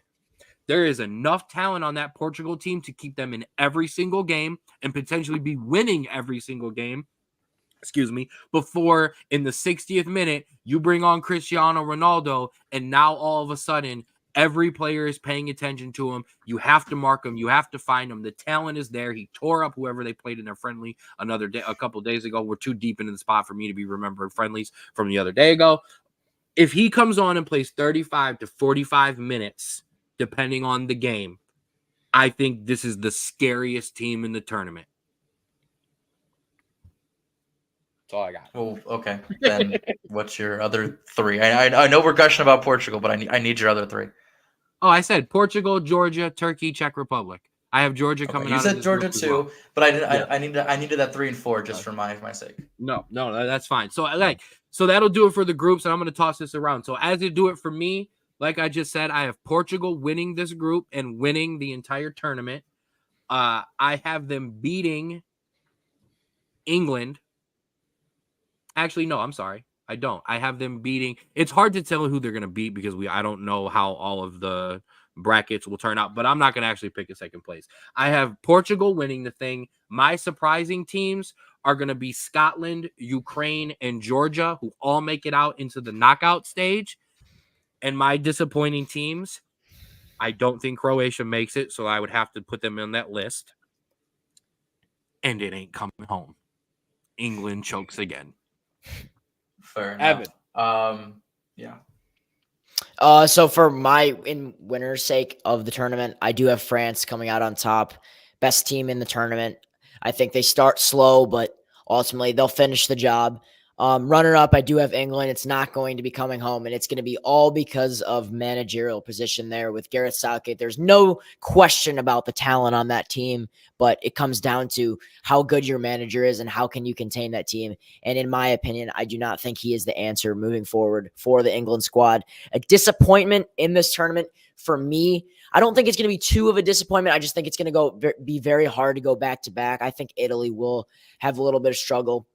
They are in the super group of this tournament with Croatia, Spain, and Albania. And I think Spain and Croatia have a little bit of an edge in this group compared to Italy. And then an upset team that I think will shock a lot of people this tournament is Switzerland, like they did in the last tournament with beating France in penalties in the quarterfinals. No one saw it coming. So I definitely expect Switzerland to be a little bit of a hotter team towards the end. And I think they can make some damage in play. Straub. All right. So my winner is actually neither of your teams. My winner is the Netherlands. I think that this team, even with injuries, isn't hindered by a lack of depth.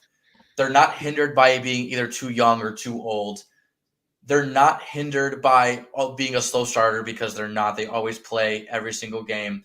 I love this defense. This attack is finally not just Memphis Depay.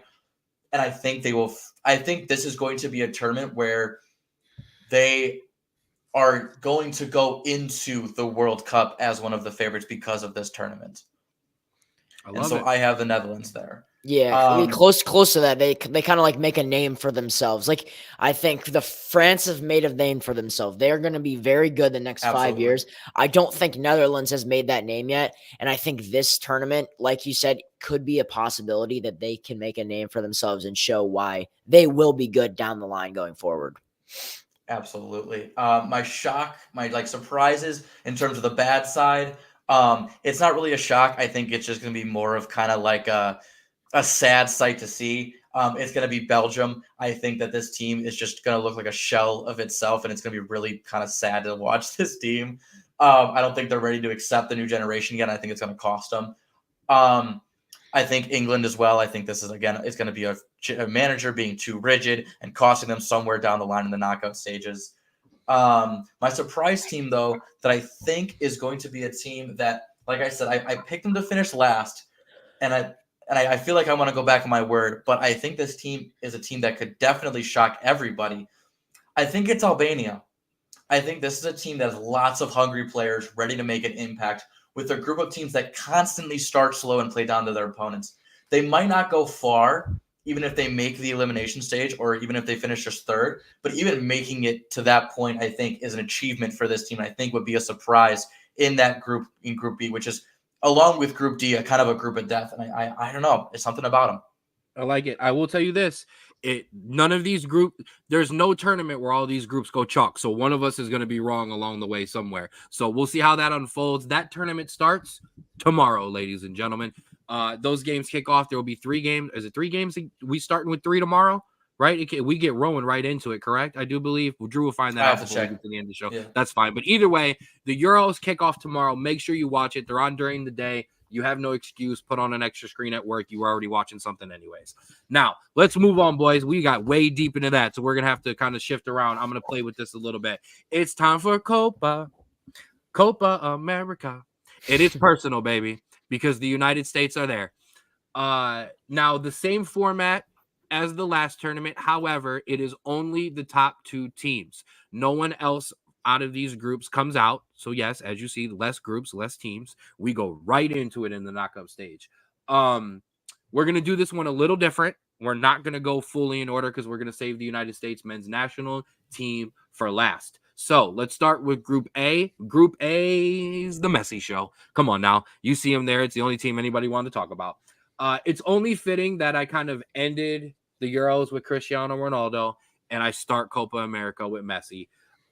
Argentina brought Messi back in for one more run. The Blues brothers are back together for one more chance, for one more run. I'm just going to put it out there. This is obviously a talented Argentina team. They've brought in a couple more youngsters. I'm obviously going to shout out Alejandro Garnacho, who's going to be playing for this Argentinian team, the very quick, very talented young Manchester United forward. But it's going to come down to Messi and these veterans.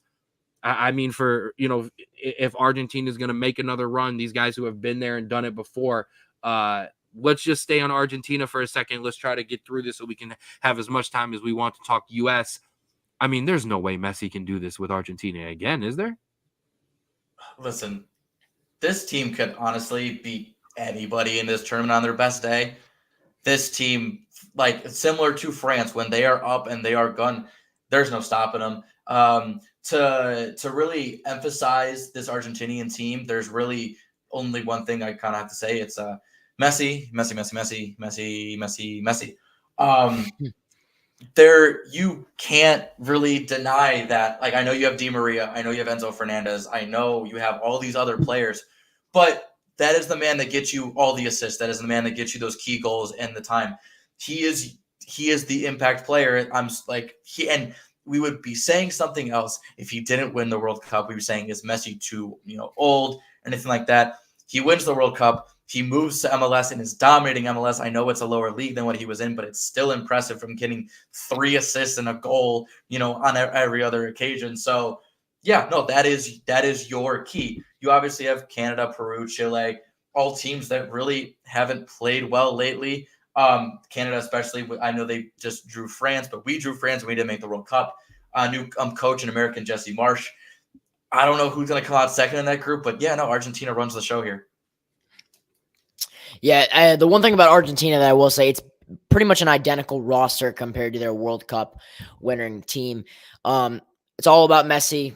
His team flows through Messi. The one thing about this Argentinian team is there's a little bit more option in the midfield. I think last tournament in the World Cup, they had their 3 set, but there's a little wiggle room for them in the middle, especially with Alexis McAllister, who had a breakout World Cup. That was his, he put a name for himself in that tournament. You have Enzo, you have Rodrigo De Paul, and then you got Palacios from Bayern Leverkusen, who had another very, very good season. So with those 4, I think it's going to be a little bit difficult to determine a midfield 3 for this team. But going forward, definitely one of the best attacks, if the best attack, with Messi and a player who's getting a little bit overlooked. I think Julian Alvarez, who could be making a big move maybe to Atletico Madrid, but he's a very underrated player in this roster. He gets overlooked by Di Maria, Garnacho, Messi a little bit.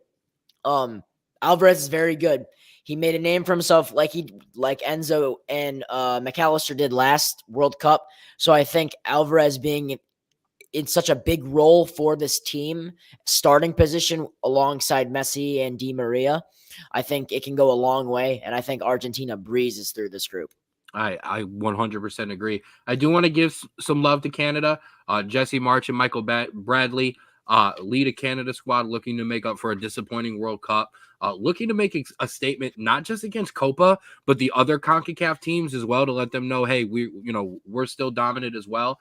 Alphonso Davies, Jonathan Osorio, Tajan Buchanan, Jonathan David, all the usual suspects for Canada. They've got to show up, and they can eat. And I honestly think if they do show up, they easily breeze out of this group underneath Argentina. I mean, Chile, Alexis Sanchez's last run, but it's a Chile, and that's a Chile team is never easy to knock out. Neither are Peru. None of these South American teams are pushovers. The way they play together. But I think we're all kind of agree across the board here. This is Argentina and Canada's group.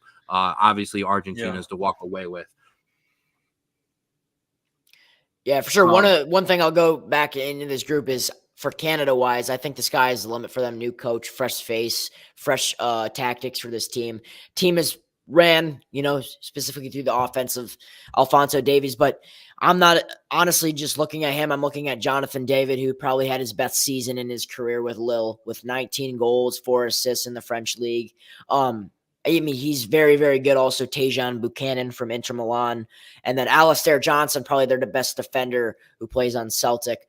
But they have a good amount of good players on this team, and I think they're gone in for a second. I think they can make a dent in this tournament, along with a couple other CONCACAF teams. But I definitely expect Canada to bounce back from an unlucky and poor World Cup. I love it. Anything else on Group A before I move on, Drew? The only thing I can think of is that I think the only team that, even if any of those other teams make it out of the group stage, I don't think the only team that I think makes it past the knockout stage, the first knockout stage, is Argentina. I don't think any of those teams really have the talent to get past any of those other second or third place teams that we're looking at. They call these teasers in the business. Evan will have something to say on how far he thinks some of those Group A teams will go when we touch on some things later. Moving on to Group B, Mexico, Ecuador, Venezuela, and Jamaica. Both CONCACAF teams could potentially not make it out of this group. And I know that might sound crazy to some people because of the way Mexico is kind of viewed on the international level and the way Jamaica has kind of tried to turn around their fortunes of lately. But Ecuador is another team that has talent and had a good showing at the World Cup. Ener Valencia, Moises Caicedo, Jeremy Sarmiento. They're going to lead this team, and that is it's a very talented Ecuador team, and a team that does not give up. Venezuela, some familiar names: Salomon Rodon, Eric Ramirez, Cardez. They lead the line, looking to absolutely show that Copa America is run by the South Americans. Both of those teams are going to have something to prove when you have both Mexico and Jamaica in that group. For Jamaica, I mean, it's pretty simple here. Bernard, Bobby DeCorva-Reed, and most importantly, Mikel Antonio of West Ham have to step up and play big for Jamaica. Mikel Antonio has to be a leading scorer in this tournament for Jamaica to try to make any noise. And I don't know. Mexico, our little brother, is exactly who they are. I mean, at the same time, they have got guys who all play together for the most part in Liga MX. They have Edson Alvarez of West Ham. Luis Chavez is healthy. Mexico better step up. Yeah, I mean, I think I agree, and I think this is Ecuador's group to dominate. They, like you said, a team with some star power: Caicedo, Hicampi, Franco, all these guys. I think, and a team that has played together and played consistently. I think, and playing in a tournament that they know very well. I think this is a tournament with this group that they could easily dominate. When you're looking at second, I think you're looking at either Venezuela or Mexico. I think when you look at Venezuela, they haven't seen success since their fourth place finish in the 2011 version of Copa. They're looking to kickstart their rebuild. They have a very beatable teams here with Jamaica and Mexico. But as much stick as we give Mexico, because honestly, this is the weakest Mexican team that I think any of us have ever seen, this team is like a step or two away from becoming a Mexican team that can challenge for things again. You see moments of actual good play, but it seems like the instability in their federation and their coaching is making this very hard for them. And so in spurts, this Mexican team, I think, can honestly beat anyone in this group. Do I think they beat Ecuador? No, I think Ecuador is too balanced and too well put together and has played too much. I think that they overcome Mexico. But I think the other two teams, I think because they played Jamaica enough, and I think because Venezuela just hasn't officially kind of got back into the rebuild, I think I have Mexico finishing second. Venezuela, I think, finishes third. And I think Jamaica, the issue with Jamaica, I think, is that they have some really good talents, but I think it really depends on the health of their players. They've gotten some knocks recently, and their players can't stay healthy. I think Jamaica underperforms in this tournament. I think they finish last. Evan, Group B. Yeah, I think leading the race definitely for this group, we're all in agreement. Ecuador, they're very, very strong, especially in the midfield and defensively. They have a young guy from Frankfurt in the Bundesliga, William Pacho, who's rumored to go to some big Prem clubs in this summer transfer window. Definitely looking to make a name for himself there. And then you got Purvis Estupiñán from Brighton, who's very good as well. And then you saw it in the last World Cup, especially in the first game against Qatar when Ecuador beat them. Enter Valencia. You know, he ran up the score. He did very, very good in that game. So I definitely think Ecuador has a good shot at getting first in this Group B. And then at second for me, I have Mexico. I think they have some experience as well. Not the strongest Mexican team in years, but when you have Ochoa in goal, you still have a good goalie on defense wise. We mentioned him earlier, Edson Alvarez. Did they seriously bring him? I didn't actually double check. I completely blanked on Mexico. Did they really bring Ochoa? Yeah, I think they did. I think he will be their starter goalie. I love you, Mexico. So yeah, Ochoa, you got Alvarez, you got Santiago Jimenez from Feyenoord and the Eredivisie, leading goal scorer in the Dutch league. So you got some talent on the team. It's not crazy. You have Chucky Lozano as well from PSV, who just I think has recently made a move to the new MLS San Diego FC. Yes. So you definitely got some guys on the team that can make a dent in the Group B, but I definitely have Ecuador, Mexico, and then Jamaica at third. I think their strongest suit is up front. Other than that, defensively, they're a little poor. We've seen that in the CONCACAF, definitely when they play U.S. Teams like that. So final Group B is Ecuador, Mexico, Jamaica, Venezuela. I like it. I have Ecuador, Mexico, Venezuela, Jamaica. So we all agree Jamaica's not getting out of this group, and we all kind of agree Mexico kind of has a chance there. I'm glad we all agree on Ecuador because they kind of get slept on, and especially after the runs that they've made. Yeah. Now, like I said, we're gonna skip Group C, so we're gonna move over to Group D. Brazil, unbeaten in 23 games. Colombia, Paraguay, and Costa Rica. Now, this I think you could argue is the best group of all of them. Brazil and unbeaten Colombia, although are clearly the heavy favorites. This Brazil squad is just completely ridiculous. I know that they had some issues, and we're going to talk about their game with the United States when we talk about the U.S.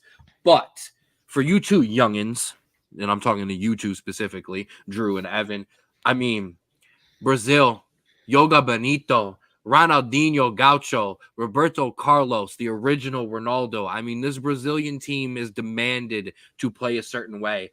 And on the international level, I think one of the issues that they had was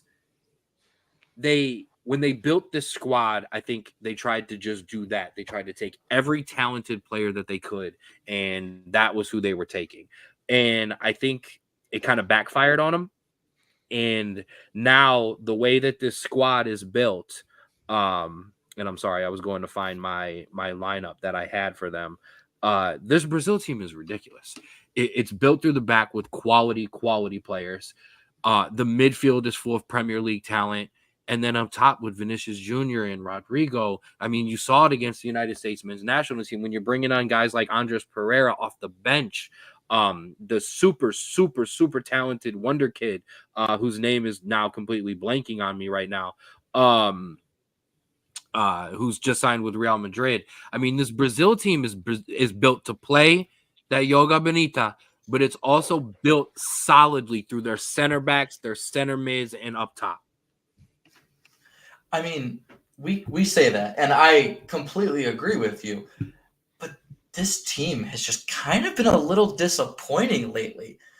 Like, you look at, their previous results. They, like I said, the result against the U.S. that we're going to get out, obviously, not playing well in terms of World Cup qualification. They are like 6th in World Cup qualification for CONMEBOL.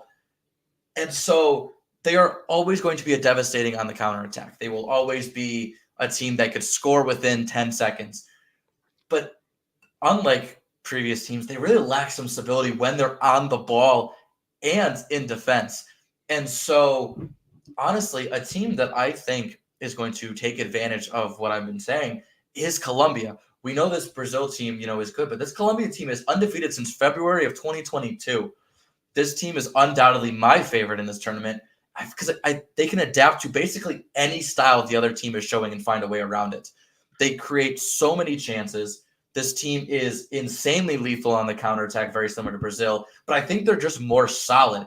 And so we talk about this Brazil team. I like them, but I love this Colombia team. Give me a second, please, because I completely lost my notes. And this was the reason why all of a sudden I was just like, and their center backs and their midfield and their forwards. When you're talking about Marquinhos from Paris Saint-Germain, you're talking about Bruno Guimaraes from Newcastle, Douglas Luiz of Aston Villa, Lucas Paqueta of West Ham. Endrick is the wonder kid I was thinking of, who just recently moved from Palmeiras to Real Madrid. Then you have Martinelli. You've got Rafinha, Rodrigo, Vinicius Jr. Like, this squad is completely stacked. But I also agree with you. Hold my beer. Colombia is still here, undefeated run as they are, playing absolutely well. And you always got to be aware of the veterans, James Rodriguez. But my bad, I did cut you off because I wanted to flex a couple of names in there that I completely blanked on. Evan, go ahead. Yeah, 100%. I think the U.S. game was a very interesting game in terms of how Brazil will look, I guess, for this Copa America squad. What I saw is a lot of individual play, and compared to Colombia, I saw a squad that was complete, that played together, knew they weren't maybe the most talented on the field. They might not be the most talented team, but they play together. And I think that's one thing that Brazil is a little bit missing. There was a lot of individual play, a lot of one-on-one. I'm doing my own thing. I'll do whatever. It's a lot of one-on-one compared to, 2-on-1, 3-on-1. It's a lot of Vinicius Jr. take Joe Scally down the line rather than Vinicius Jr. and Rodrigo make some kind of connection to go at Anthony Robinson. And I think that's one of the reasons in their draw to the U.S. was a lack of teamwork, which might sound a little cliche. But Colombia absolutely routed the United States in their friendly. And I think that shows that they came to play. I mean, you have one of the best forwards, no bias here at all. Luis Diaz up top. Very, very good. I think he's definitely going to prove to the Liverpool team or Liverpool front office that he might deserve some kind of pay rise opportunity for this summer determining if he will go to PSG, if he will go to Barcelona, because he does have some looks there. But there's plenty of guys on this Colombian roster. Daniel Munez, Crystal Palace, one of those underrated fullbacks of the team. You got plenty other guys on the team experience, like you mentioned earlier, James Rodriguez. But I am picking for Group D, Brazil to still come up on top with Colombia second. And then for Paraguay's sakes, you have Miguel Almiron, one of those younger players for Newcastle, who's very, very good. Struggles a little bit with injury, but I don't think Paraguay can take that next step and be a Colombia or be a Brazil in this tournament. So I do have Brazil, Colombia, Paraguay, Costa Rica. Strabo. Yeah. I agree with you on the Paraguay because I just this team struggles to score, and when you have goalkeepers like Keylor Navas from Costa Rica, and you can pick whichever goalkeeper you want from Brazil to put in there, it's going to be very tough to even score in that group. Costa Rica, the identity has been there since Keylor Navas stepped in the scene. Keylor Navas will keep you in the game to score 1 or 2, but unfortunately, Costa Rica cannot score. So I think they finished last. However, like I said, I think this Colombia team tops the group. I think Brazil just has a little bit of a slip. Always when he gives the prediction. That's all Colombia needs. And I got Colombia finishing first and Brazil finishing second. I like it. Listen, man, I'm old school. I'm riding with Brazil until somebody tells or until they show me different, honestly. So I've got Brazil 1, Colombia 2. I agree with you guys with Paraguay 3rd, and I do believe Costa Rica finishes last. All right, it's time. Let's do this. I tried to give us as much time as I wanted to give us as much time as like we possibly could, even though we're gonna hit plus 2 hours plus here. I'm gonna end up passing out on this mic from lack of food. But that's okay. Group C, United States of America, Uruguay, Panama, and Bolivia. So I'm going to get this right out of the way. I don't want to talk about Panama. I don't want to talk about Bolivia. Bolivia is expected to finish last in this group. They are not expected to pick up a single point. They haven't since 2015. Nope. I do want to give a fun fact because, I did dive into every team. So here's my fun fact on Bolivia. The majority of their team plays for Always Ready, Bolivar, or The Strongest. Those are actual team names from the Bolivian league. And when I mean all of their players, 5 from Always Ready, 4 from The Strongest, and 10 from Bolivar. Okay. Efren Morales from Atlanta United would be someone to watch from Bolivia, but at least you will know Bolivia will have continuity because all of those guys do play together. Panama, another overlooked underdog. None of these household names, but still. All right. Uruguay, the team expected to finish top of this group. The team expected to kind of dismantle everyone in this group. A formidable squad, even though they kind of get overlooked with Brazil and Colombia and Argentina. Manuel Ugarte of PSG. They've got Spurs players. They got Valverde of Madrid. They have Christian Oliveira of LAFC. I wanted to give a little shout out there. Facundo Pellistri, who's on loan for Manchester United, Darwin Nunez of Liverpool, and the big vet, Luis Suarez, Mr. Biter himself, Luis Suarez of Inter Miami. This is a very talented Uruguayan squad.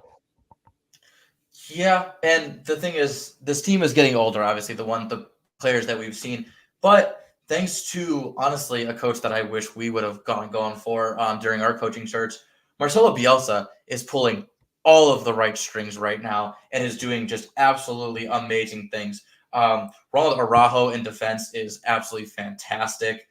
You go look at the other one, Federico Valverde in the midfield, absolutely fantastic. Obviously, you have Luis Suarez. Darwin Nunez always plays well for Uruguay, even if, he can't hit the broadside of a barn for Liverpool sometimes. But listen, this team is co-favorites with Argentina, in my opinion, because they are just so solid and they are coached so well. It is going to be very hard for the U.S. to compete with them. But I think that if there is a weakness in this, it is that the midfield, other than Valverde and an aging, not aging, but kind of a not so great in Betancourt, they really kind of have a midfield that's open for some to take advantage of. But this team is so solid. There's a reason they're tied for the most trophies in Copa with 15 with Argentina. So yeah, this Uruguayan team is passionate. They are good, and they are going to be very tough. Yeah, 100% agree. I think this Uruguay team is definitely the top front runner for this group. If not, can make honestly some competition for Argentina or Brazil towards the end of the tournament. They have a lot of standout guys. They're a very, very well-rounded team. They're not great. They're very good. They have some work to do. They're a little old, but kind of the main focal point of this team is how are they going to be able to score? And I think the only way they'll be able to win this competition is if Darwin Nunez is performing up top for them. Yeah, he absolutely has to. Recently, oh man, and his name is blanking on me. Who just retired from Uruguay's national team, striker. Cavani? Yeah, Cavani, Edison Cavani. A guy I think I would have tried to convince somehow, some way to come along, because I think it would have been great if, and I mean, this more than anybody else, Evan, if Darwin Nunez does go into one of those bad streaks, it would be great to have somebody off the bench who can kind of bring a calming presence. And come on, I want to see him hit that arrow one more. I want to see him hit that thing one more time. Yeah, I definitely think this is the team to beat in this group. I don't know. There's no doubt about that. I think this team put together, if they get hot, I think everybody else could be in trouble. Yeah, you definitely saw in the friendlies, Darwin scored a hat trick. That's what they're going to need going forward for this to win the group, to win the whole thing, especially against these bigger teams like Argentina, Brazil, and Colombia, who have firepower up top. So I think Nunez being that focal point in the offense, providing for this team going forward, is going to be their way out of this group. I agree. All right, boys, let's do it. We spent an hour and 52 minutes to get to this point right here. Yeah, stretch it out. Get the backs ready because it's time to talk about it. It's time to talk about the United States of America. It's time to talk about our U.S. men's national team. Okay. Let's get this out of the way. This team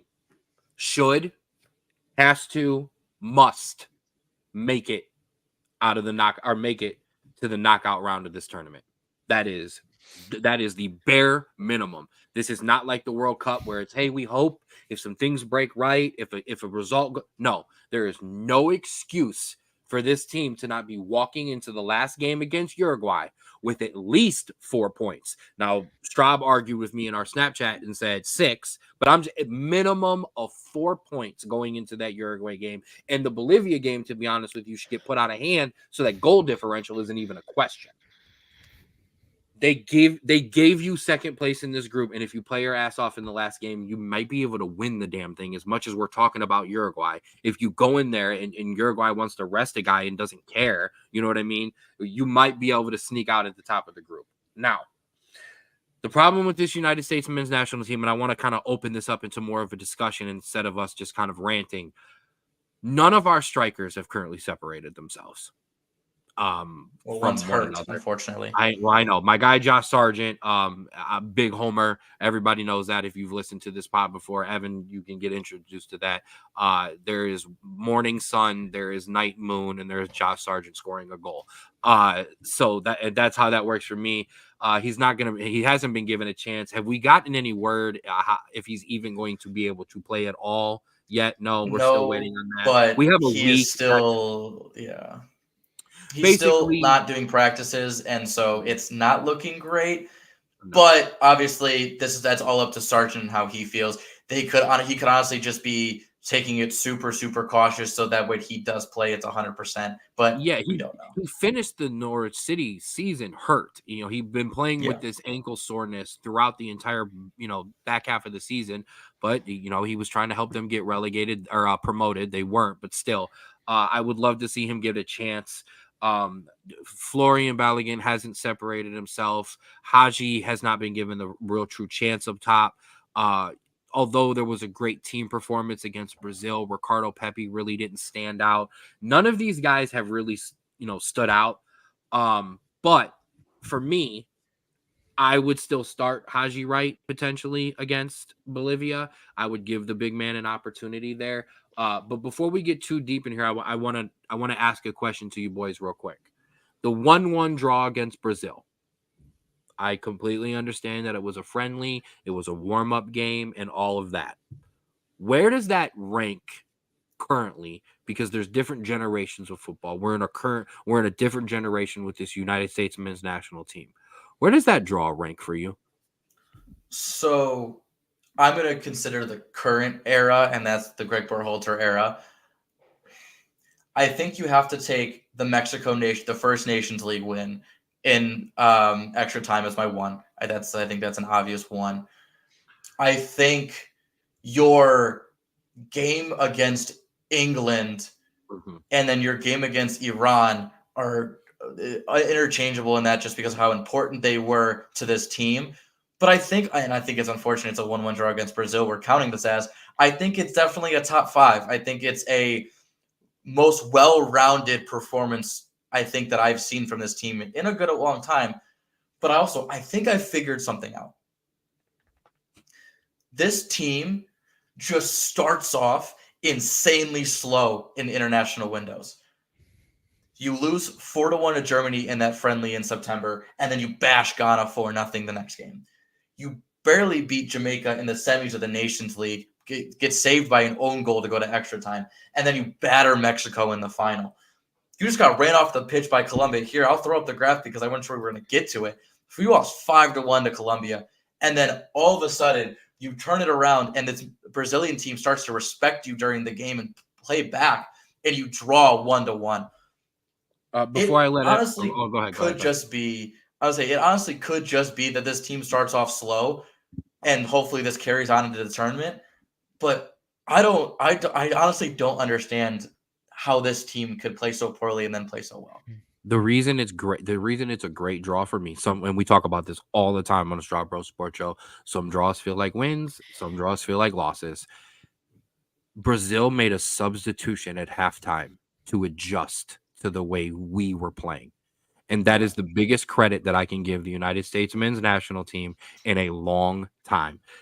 For any team to have to make a substitution that's not a lower end CONCACAF team or even a higher end CONCACAF team, to make them adjust to us and make them change and go, okay, the way they're coming. There were times where we dominated the ball and went at Brazil. And I know they play a more open and fluid game, so that allows you to do that. But there was a mindset, there was a collectiveness, there was something that as a coach I used to preach, and Andrew's heard it so many times: defend as 11, attack as 11, move the ball and defend your man. And the United States checked every box. Honestly, they did, minus Matt Turner's just absolute blunder on the ball. That led to the goal. Jonas Musa obviously didn't press forward at all like he should have, but still. Matt Turner's distribution was a little scary, but I mean, yeah, Evan, quickly on where you think this draw ranks, and then let's start to digest this roster. Let's start to talk about what we think this team is going to do. In terms of this result, really, the 1-1 draw against Brazil, I would put this probably 5 in my top 5. I think it was a good result for the U.S. before this tournament, but I think this just shows the continuous of lack of consistency within this group. I think it just continues to show that it's a draw is a draw. It might feel like a win, but we really have not gotten a win against a top 10 caliber program at this level so far in the Greg Berhalter era. And I think it's just another draw.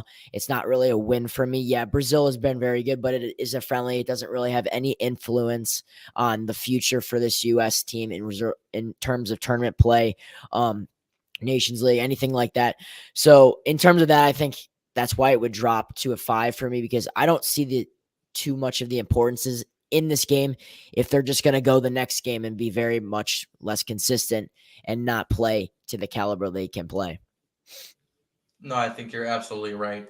I think that this team, and honestly, this also might be unfair to Berhalter because he does get the team and he does put the tactic out there. But I do feel like this team definitely is so dependent on the motivation that they have, because I feel like when you watch a Japan play, when you watch a Ecuador play, when you watch a Croatia play, it is so consistent with their movements, with their willingness to do certain things and their intensity. When I feel like this U.S. team it's so dependent on who they're playing, because obviously that 4-1 loss to Germany, they were tied 1-1, and going into the second half, they looked like they could compete, and I think just players got tired. But and then they bashed Ghana because they were so angry about that result.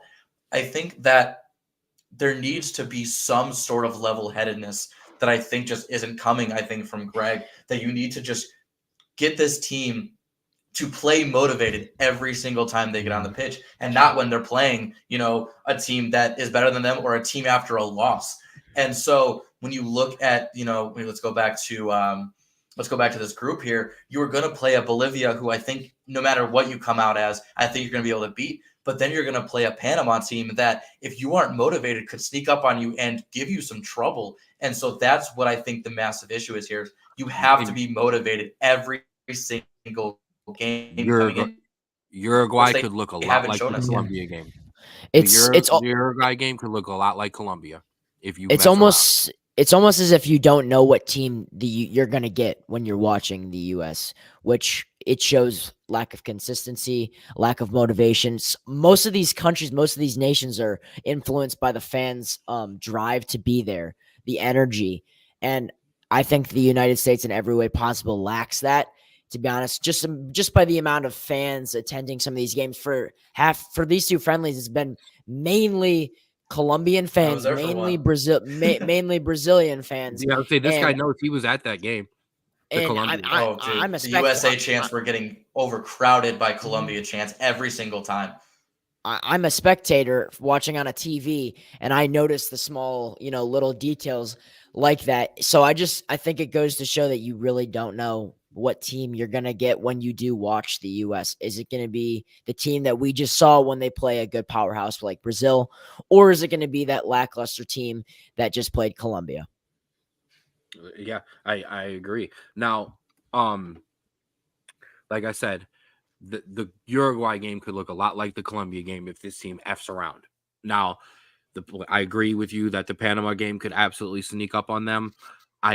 I'm so grateful that they're playing Bolivia first and not Panama first. I actually think not playing the CONCACAF team first is actually a help for us, because we'll actually have, we will have gotten rolling by the time that we play them.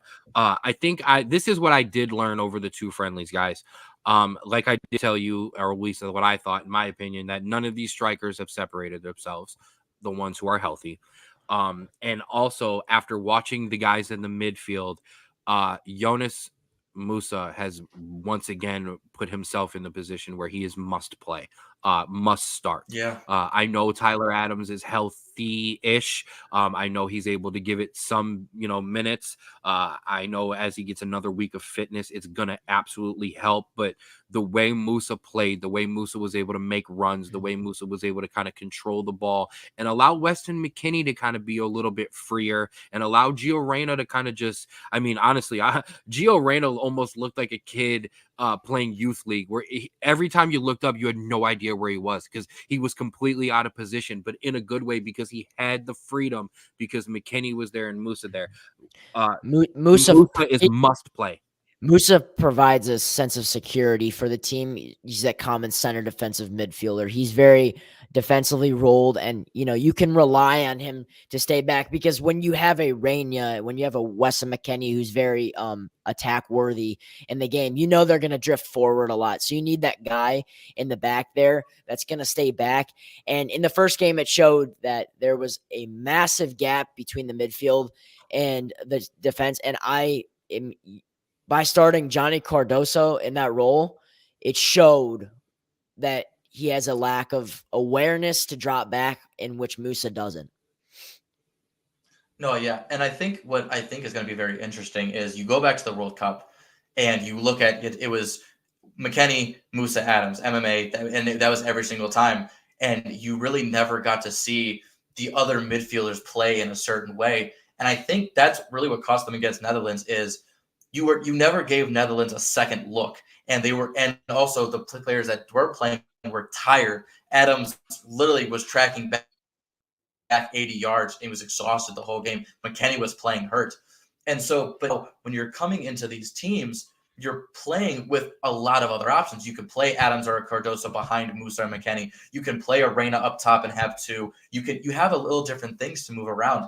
And I think that makes everyone in that midfield better, because you are now not peg-holed into a specific position. You are now going to be able to just mix up different things and confuse some of these South American teams when they're not going to be able to just press you in a specific way like Netherlands did.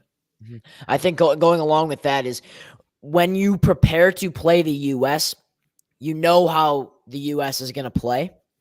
You know the exact same way. I think by giving other guys a little opportunity and a little more lenient role in the midfield, it throws off teams. It gives it gives opposing teams an opportunity to think, maybe that won't work. Maybe we need to adjust, which is exactly what Ken was talking about, that the adjustments that Brazil made in that second half to control the U.S. I think by playing a little bit more lenient, not being as constricted, wide, middle, defensively, anything at playing a little bit out of position, I think it gives opposing teams a different look and how to control it. Yeah, I agree. Now, although we talked about our strikers having separated themselves, they've played well. There hasn't been a separation, but nobody's played, I would say, bad. Christian Pulisic had a great game against Brazil. Obviously, he had the goal. I think, honestly, the player of the two games for me has kind of been Timmy Weah. Timmy Weah had an outstanding game against Brazil, and he had some quality play against Colombia too. The problem for me, and it's going to start with those two guys in the back, Chris Richards and ultimately oh my goodness, Tim Ream. Yeah, I'm sorry, Tim Reams as well. The way they moved the ball against Brazil, their play was the reason this team was successful. Matt Turner played outstanding with his feet for 98% of that game, and the two times he did, and it cost us. It was a play out of bounds, and then there was a play, obviously, on the goal. Save-wise, Matt Turner gets all the love in the world against a Brazil game, but this team is going to live and die with that back four. We know those guys can push forward and create chances. Against any team in the world, they created chances against the Netherlands. They got goals. They created chances against Brazil. They got a goal. They created a chance and got a goal against Colombia. We can score. We can't stop people from scoring. Chris Richards, Tim Ream, Anton Robinson, and whoever does play in that back. Now, I want to give an absolute love to and I'm blanking on names all over the place. Not Cardozo. Joe Scally. Joe Scally. Joe Scally played an amazing game last night. Okay, against a formidable. Or I know you don't want to say great, but he held up. Okay, against a Brazilian back line in a way that, I'll be honest with you, I don't think Serginho Dest would have. 100% agree. Go ahead. What's crazy is that we gave shtick to this person getting on the lineup. Shaq Moore coming in and being somewhat solid defensively and playing some decent balls over the top to Weah at the end of that Brazil game. We gave him so much trash at the World Cup. And when I will give him, he actually, as a last, we need an extra defender on the field. I'm okay with putting him on the field after that performance, because wow. And I'm going to throw it back to Evan to talk about the back four. I'm going to eat all of it. And I'll tell you something. I didn't even have to tell you this. When he made the substitution, I said, oh my gosh, Shaq Moore is going to blow this game. He's going to blow this. Something's going to happen. He's going to blow this game. And he held on to the draw for us with a couple of plays and a foul one at the end of the game. So I have to eat all of that. And I agree with what Drew said. Evan, talk to me about the back four. Yeah, I think in terms of back four, they were excellent in the Brazil game. But going back to consistency, they were terrible against Colombia. They were the reason why we let up 4 goals in that game. Midfield's midfield, but defensively, when problems occur, teams will attack you. And in terms of that Colombia game, 4 goals went by and they took advantage of us, and it goes back on that back four. And they kind of reprised themselves a little bit and got up to their expectations in this Brazil game by playing a better attack. You can say all you want. Brazil's attack is definitely one of the best in the world, but I was one of those Joe Scally haters from the beginning, to be honest with you. I didn't think he was going to be fit up for this role to even be starting in this position. I wanted to drop Tim Weah back to that right back, move Rania to the wing, and then once Adams gets somewhat more, a little bit healthier, have Adams, Musa, and McKennie in the middle. But Joe Scally, he played a little bit solid in that Colombia game. You saw moments of brilliance from him, but other than that, the back four in that Brazil game is what we need to see going forward. We can't have that Colombia mishap because a team like Bolivia easily can expose that. Mm-hmm. Yeah, and I The think what the collectiveness biggest that issue Bolivia is. has. Yeah, and Real, I think real what the quick, biggest black and issue white is for the. here. Go ahead, Drew. I think was the biggest, and I think we saw it then, and we saw it against Netherlands, which is why I think that they're just so great at adapting. Is the way to beat this U.S. team convincingly is to allow the U.S. to just take possession, because they're not a team that is like a Germany or a Netherlands that is very good at moving around and giving good runs. They are very singular, vertical, directional passing. And if you can just pull them forward, pull that defense up to half field, and then as soon as you get that ball, just break as fast as you can and make those kind of switching runs, we have no chance of stopping it. Richards isn't old enough and experienced enough to deal with that. Ream isn't fast enough to deal with that. And you really don't have those solid defensive fullbacks that you can stop that. And so that is, I think, the difference is you saw that Colombia team do exactly that. They were like, take it, whatever, take it, and then bust it as soon as they got back possession. Mm-hmm. But that Brazil team, which I assumed because of their devastating counterattack would do that, tried to play a little bit more press and possession, and it killed them. And so I think the U.S. was very much okay with not having possession a little bit of time, and that's what helped them. And I think that's what you have to kind of lean on when you're playing some of these teams this tournament is, yes, you are going to get the ball, but do not allow yourself to think that you are always going to have it and you are going to be able to get back when they get it. I think one of the things that they need to understand that they are not in England. They are not a Brazil in terms of techiness, possession. They are not an Argentina. They are not a Portugal. No. They need to. They have yet to find their exact identity play style for this team. They have the talent. There's no question about it. They have plenty of talent to make it happen. You saw glimpses in the World Cup. Yeah, could have made it farther. We should have beat Netherlands, in my opinion. I think it was a very lopsided performance, but it goes back to identity. I think we easily have the talent, but we need to understand that some things that work for other nations won't work for us. I think the best part, and obviously, Evan, you're in the game right now. Straub's a bit removed from the game. I'm a bit removed from it, way removed from playing, a little bit from coaching. The best time you feel as a player is when you aren't thinking sometimes when you have a little less time with the ball and all you have to do is just touch and go. Mm-hmm. And that was why the United States played better. When they had too much time to think with the ball, they just started to overpass and overpress and just play balls that we're never going to get mm-hmm. onto. And then when all of a sudden with this Brazil team, we played a little bit of tiki-taki. All right. We started to move the ball with some quickness, and that's, you got guys not thinking anymore. You got guys just playing, just use your talent. It almost looked like in that Colombia game, the U.S. was trying something new. It almost looked like it almost looked like Berhalter had them go out and do an assignment and say, if you get a C+, you get a C+. If you get an F, you get an F. If you get a D, you get a D. If you get an A, you get an A. It's almost like Berhalter gave them an assignment to go out and try. And everyone failed. Completely everyone failed. And the difference between that game and the game against Brazil, it's almost like we studied for the test. We went in and we got a good grade. It's one of those experiences where you need to learn from what didn't work and apply that to the tournaments going up. So what we did in Brazil against Brazil is what we need to see going forward in this next Copa America game against Bolivia. And it's replicable. The way they played against Brazil is easily is easily something that we can rinse and repeat. The way they tried to play against Colombia, I would never want to see this team play like that. I don't. That's not the way this team is built. I want to see them play like they did against Brazil. Mhm. And if they do, you're walking into Uruguay with 6 points.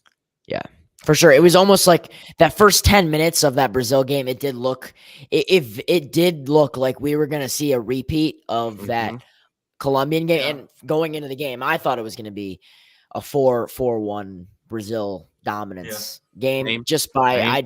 I did not expect that at all. But the first 10 minutes, it did look like something was going to happen. So it was good that they found a way to, rebound and such. But going forward, they need to replicate that Brazil game, the performance, the yeah. formation, The effort, the team chemistry, the openness to do what they wanted to, and it'll get them farther. I'm not sure how far it will get them, but Yeah. it's progress. If 10 guys track back for the United States men's national team against Bolivia and against Panama, you're getting 6 points out of there. And here, Straub, you'll like this. The best compliment I can give the United States men's national team against Brazil is my fiance, who watched the game sitting next to me, and so did your nephew, so did Landon. As it was done, and I was celebrating, and I had my scarf up, she went, "Well, that didn't end how you said it was going to." I know. And nobody was more surprised than all of us watching it, babe. Trust me. I don't think there was many fans of the United States men's national team who watch it as much as all of us do, who walked into that game going, "Oh yeah, we're gonna get a result here." No, we all walked in there going, "Oh my God, please not in the face." Okay, like just please, just only hang a couple on us and then sub. Like please, and that's not what happened. You take this effort, and the one thing, and like even if they do start slow, I think they've got the collectiveness. And here's the other thing: you're probably not going to start, and I know I'm speculating. You're probably not going to start Tyler Adams against Bolivia. So even if you do go down, you have guys who can come off the bench with veteran presence. I mean, more than likely, Haji Wright's not going to start. I know I want to start him, but Balogun is kind of filled in as that for sure starter. So, I mean, yeah, that's absolutely, a guy who can come off the bench. Haji, he's done it. He scored World Cup, FA Cup, stuff like that. But we will see what's in store for the United States men's national team. If they start, like I said, the way they should, we should be able to walk in. We should be able to get into the knockout rounds. Once we get there, I mean, all anything's possible.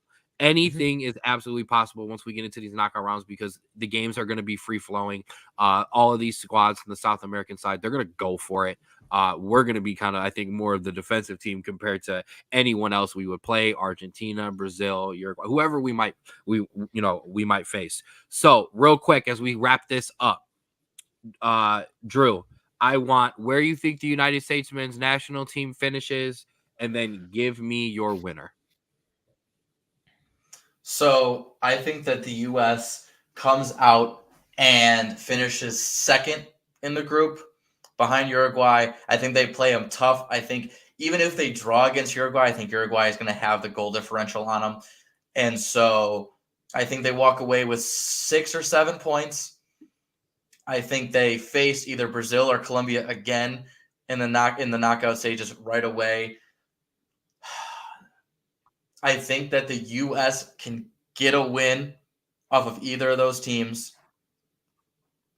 Then in the semifinals, they'll have to play, and we'll bring it up for the people here. They'll either have to play in Argentina or a Mexico or an Ecuador. If they play a team,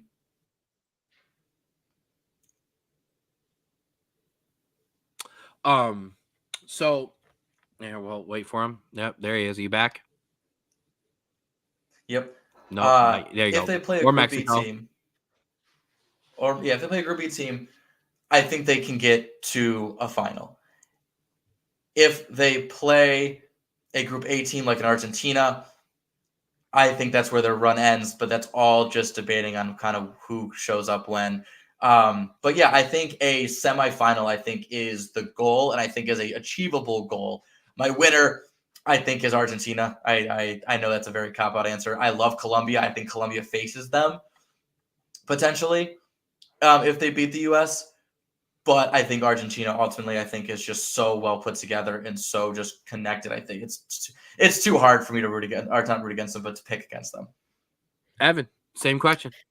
So in terms of winning, I definitely have Argentina. It's teams driven through Messi, but other than that, they have a very dominant squad, similar to France in the Euros. They're the number one. They have the most depth. You can put their whole bench on the team, and they arguably could win the tournament themselves. So for winning wise, definitely Argentina. Running up, I do have Brazil. I think they figure things out, especially in the group stage. I think they will start a little bit slow, especially coming off of that U.S. game. I think it shows that they maybe aren't as good as they think they are.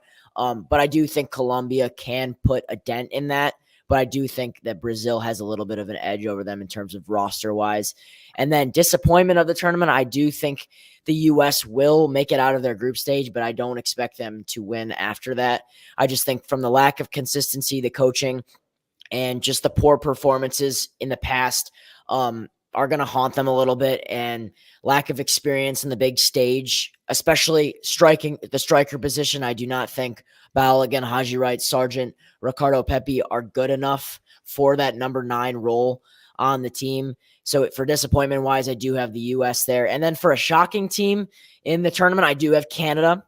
I think a new fresh face, a new leader with the squad, driven through Jonathan David, Tajon Buchanan, Alphonso Davies. I think they have some kind of identity. They have a little bit of more passion in this tournament coming off of a poor World Cup. So I do have Canada upsetting a couple of these teams, maybe making it a little bit farther than people expected.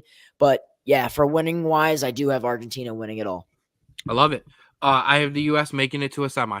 I think they get respectively bounced out in a semifinal. I think this team finally starts to put it together. I really do. I'm going to believe in it. I'm going to buy the hype. I'm going to roll with it. I mean, come on, guys. I've got to be cliche. I have Cristiano Ronaldo walking off with the Euros. There's no way I'm not going to have Messi walk away with a Copa America and both GOATs ride into the international sunset as the most decorated players of all time. Not in terms of international tournaments before all the Pele fans and everybody else comes. But we know what I mean. The two decorated players of all time walk away both with another another international title. And yeah, and I think, like I said, I think the United States men's national team gets respectively bounced out in the semis. Man, the longest podcast we have ever done, but by far the most informative, minus me butchering everybody's name, the most informative soccer podcast I think I've been a part of in my entire life, and one of the most intelligent ones I've heard in a long time. Evan, I want to thank you very, very much for joining us on the show today. Thank you, everybody, for rocking with us, listening, commenting, whether you're live, whether you're running with us back on Facebook, YouTube, Spotify, here on the 216 Sports Network. The 216 Sports Network. You can follow and like us on Facebook. You can like and subscribe on YouTube, where you can find us and the rest of the gang. 4th and 15 with Mel and Smooth, The Jay Rich Show, The Rulers Minute with Rico McGee, Outside Interference, and the Straub Sports Show. The Straub Sports Show, you can find us everywhere that you could find anybody. You can find us on TikTok at the SBSS. You can find us on Twitter at Straub Sports, and on Spotify, as I said. Big shout out, like we do every week, to KZ Productions for having us on their Facebook and YouTube page as well. I think we're only on the YouTube page today. Technical issues, nothing to worry about. As always, a big shout out to our guy Austin at Create Your Own Wave Apparel. Don't ride the wave, create your own wave. In the middle of this pod, Drew, he sent me a mock-up for a polo. We'll be taking a look at that. You can find them on Instagram at Create Your Own Wave 2021, and you can get the merch, cyowapparel.myshopify.com. Don't ride the wave, create your own. And we'd also like to give a shout out again this week to Old Time Candy, your home for all your retro candy needs.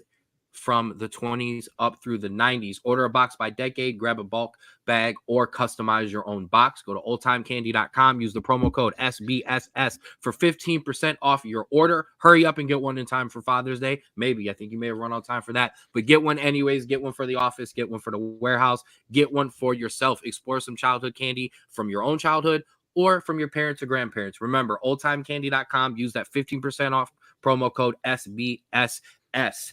Evan, give your shout outs and let the people know where they can find you on social media. Yeah, you can follow me on social media at Evan Littress on Instagram, at Evan Littress on Twitter, at Evan Littress on TikTok, at Evan Littress on LinkedIn. So it's pretty much similar for all of them. But yeah, that's where you can find me. Absolutely. Straub, any more shout outs? Listen, thank you all for watching and listening and doing whatever you guys do. Next week, I'm just going to pull this out here. Monday, 94, Tuesday, 96, Wednesday, 96, Thursday, 92, Friday, 91. It is way too hot to be outside. Stay inside and watch some soccer. All right. It's no need to be out, getting heat stroke, getting too hot. Just stay inside and watch some soccer. All right. It'll be worth it. Be good for your health. I absolutely love that I was like, he's playing weatherman for a minute. I forgot this, so I wanted to put it up. That is the graphic for oldtimecandy.com. Wanted to make sure I got that. I worked hard on that. I know. That's why I wanted to make sure you got it. This has been another great episode of the Straub Sports Show. I appreciate you guys joining us for our Euros and Copa America 2024 preview special. It has been a pleasure. And as always, please remember to love yours. Absolutely. We'll see you next week.